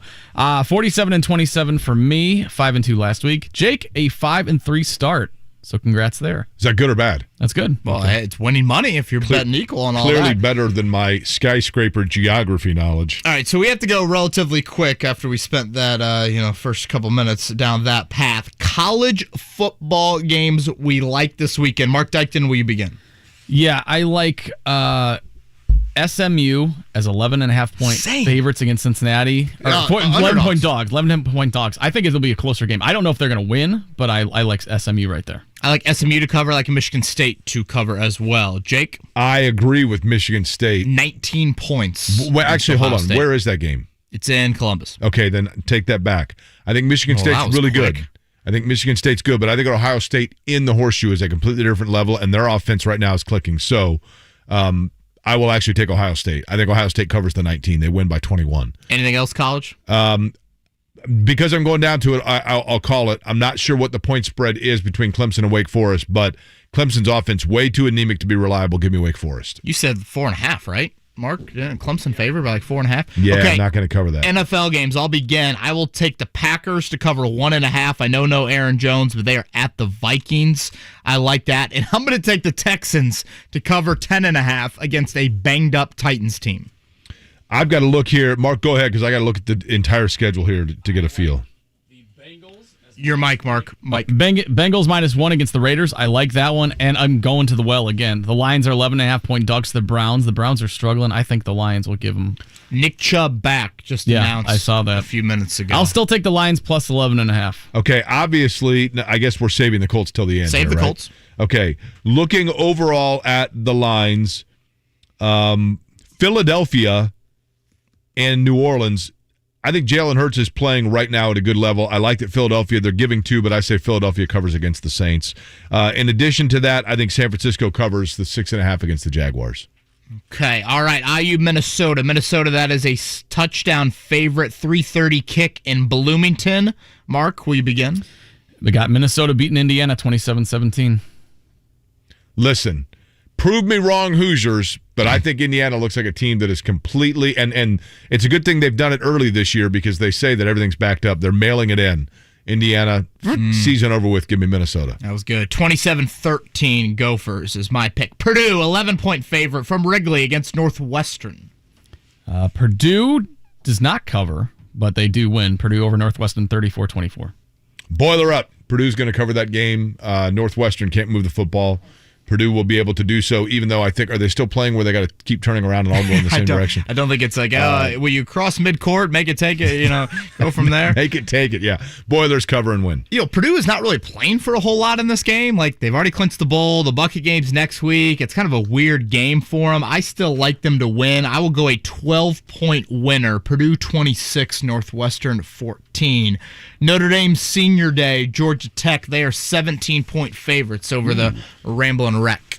Notre Dame is really good at making sure that they just kind of hang around and then let other teams make mistakes late, but I don't see them as a pull-away team. Give me Georgia Tech to cover. Ooh.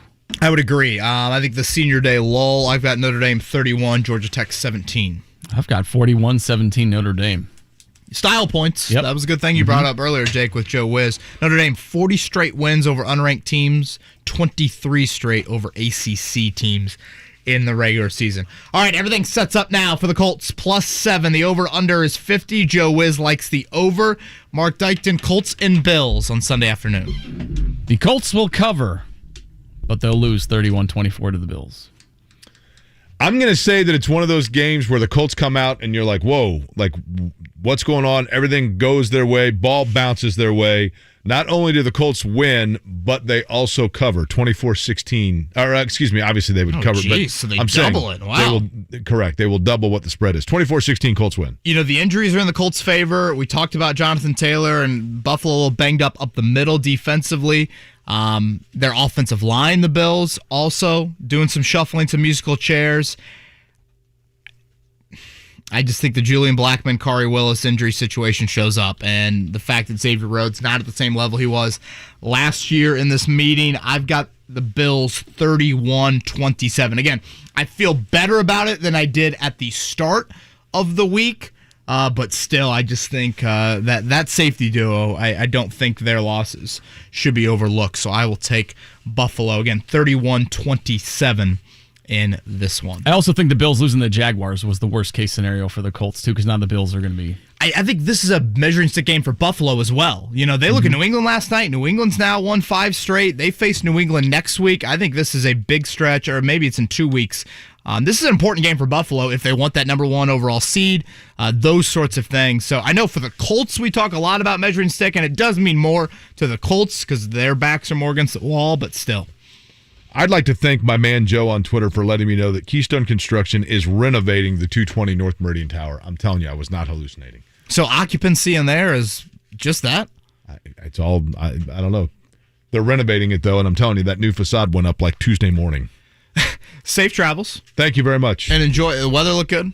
55 clear in Clemson, South Carolina. So a little chilly, but it's going to be fun. Beautiful time of year to be in that part of the country, so I look forward to it. Yeah, a little Children's Museum action for me tomorrow morning. Plenty of hot dogs for you, right? plenty of hot dogs, warming things up. Mark, you got any weekend plans? No, we were going to go up to celebrate our anniversary this weekend, but my wife is getting a wisdom tooth removed, and then she's got gallbladder surgery on Wednesday, so she's got a whole mess of things going on, so we're taking it easy. I've had both experiences. Yeah. Tag along. Boy, I wish we had 3 more hours to talk about those things. I can. If it's health ailments, I'm your guy, right? We don't have this in our official picks, but Pacers got 2 this weekend. Do they get either, both, neither? They need to get both. I think they get both. I really do. At Hornets, home to Pelicans. For some weird reason, I think they get both. Yeah, I would agree with that. I mean, look, the time is now for Indiana to try to put something together because they got a lot of home games upcoming. I think they split. They'll lose tonight. They'll win tomorrow. By the way, you guys didn't write it down. What time are we out? I've got a Christmas in about tree 10 to seconds. deliver. Yeah. 10? Yeah. And we're back at 7 o'clock on Monday. Is that Short right? I gotta week. get up Jeff Saturday on Monday. Okay, sounds good. We'll talk plenty about the Colts at 7 a.m. You folks have a wonderful weekend. You've been listening to Kevin and Query.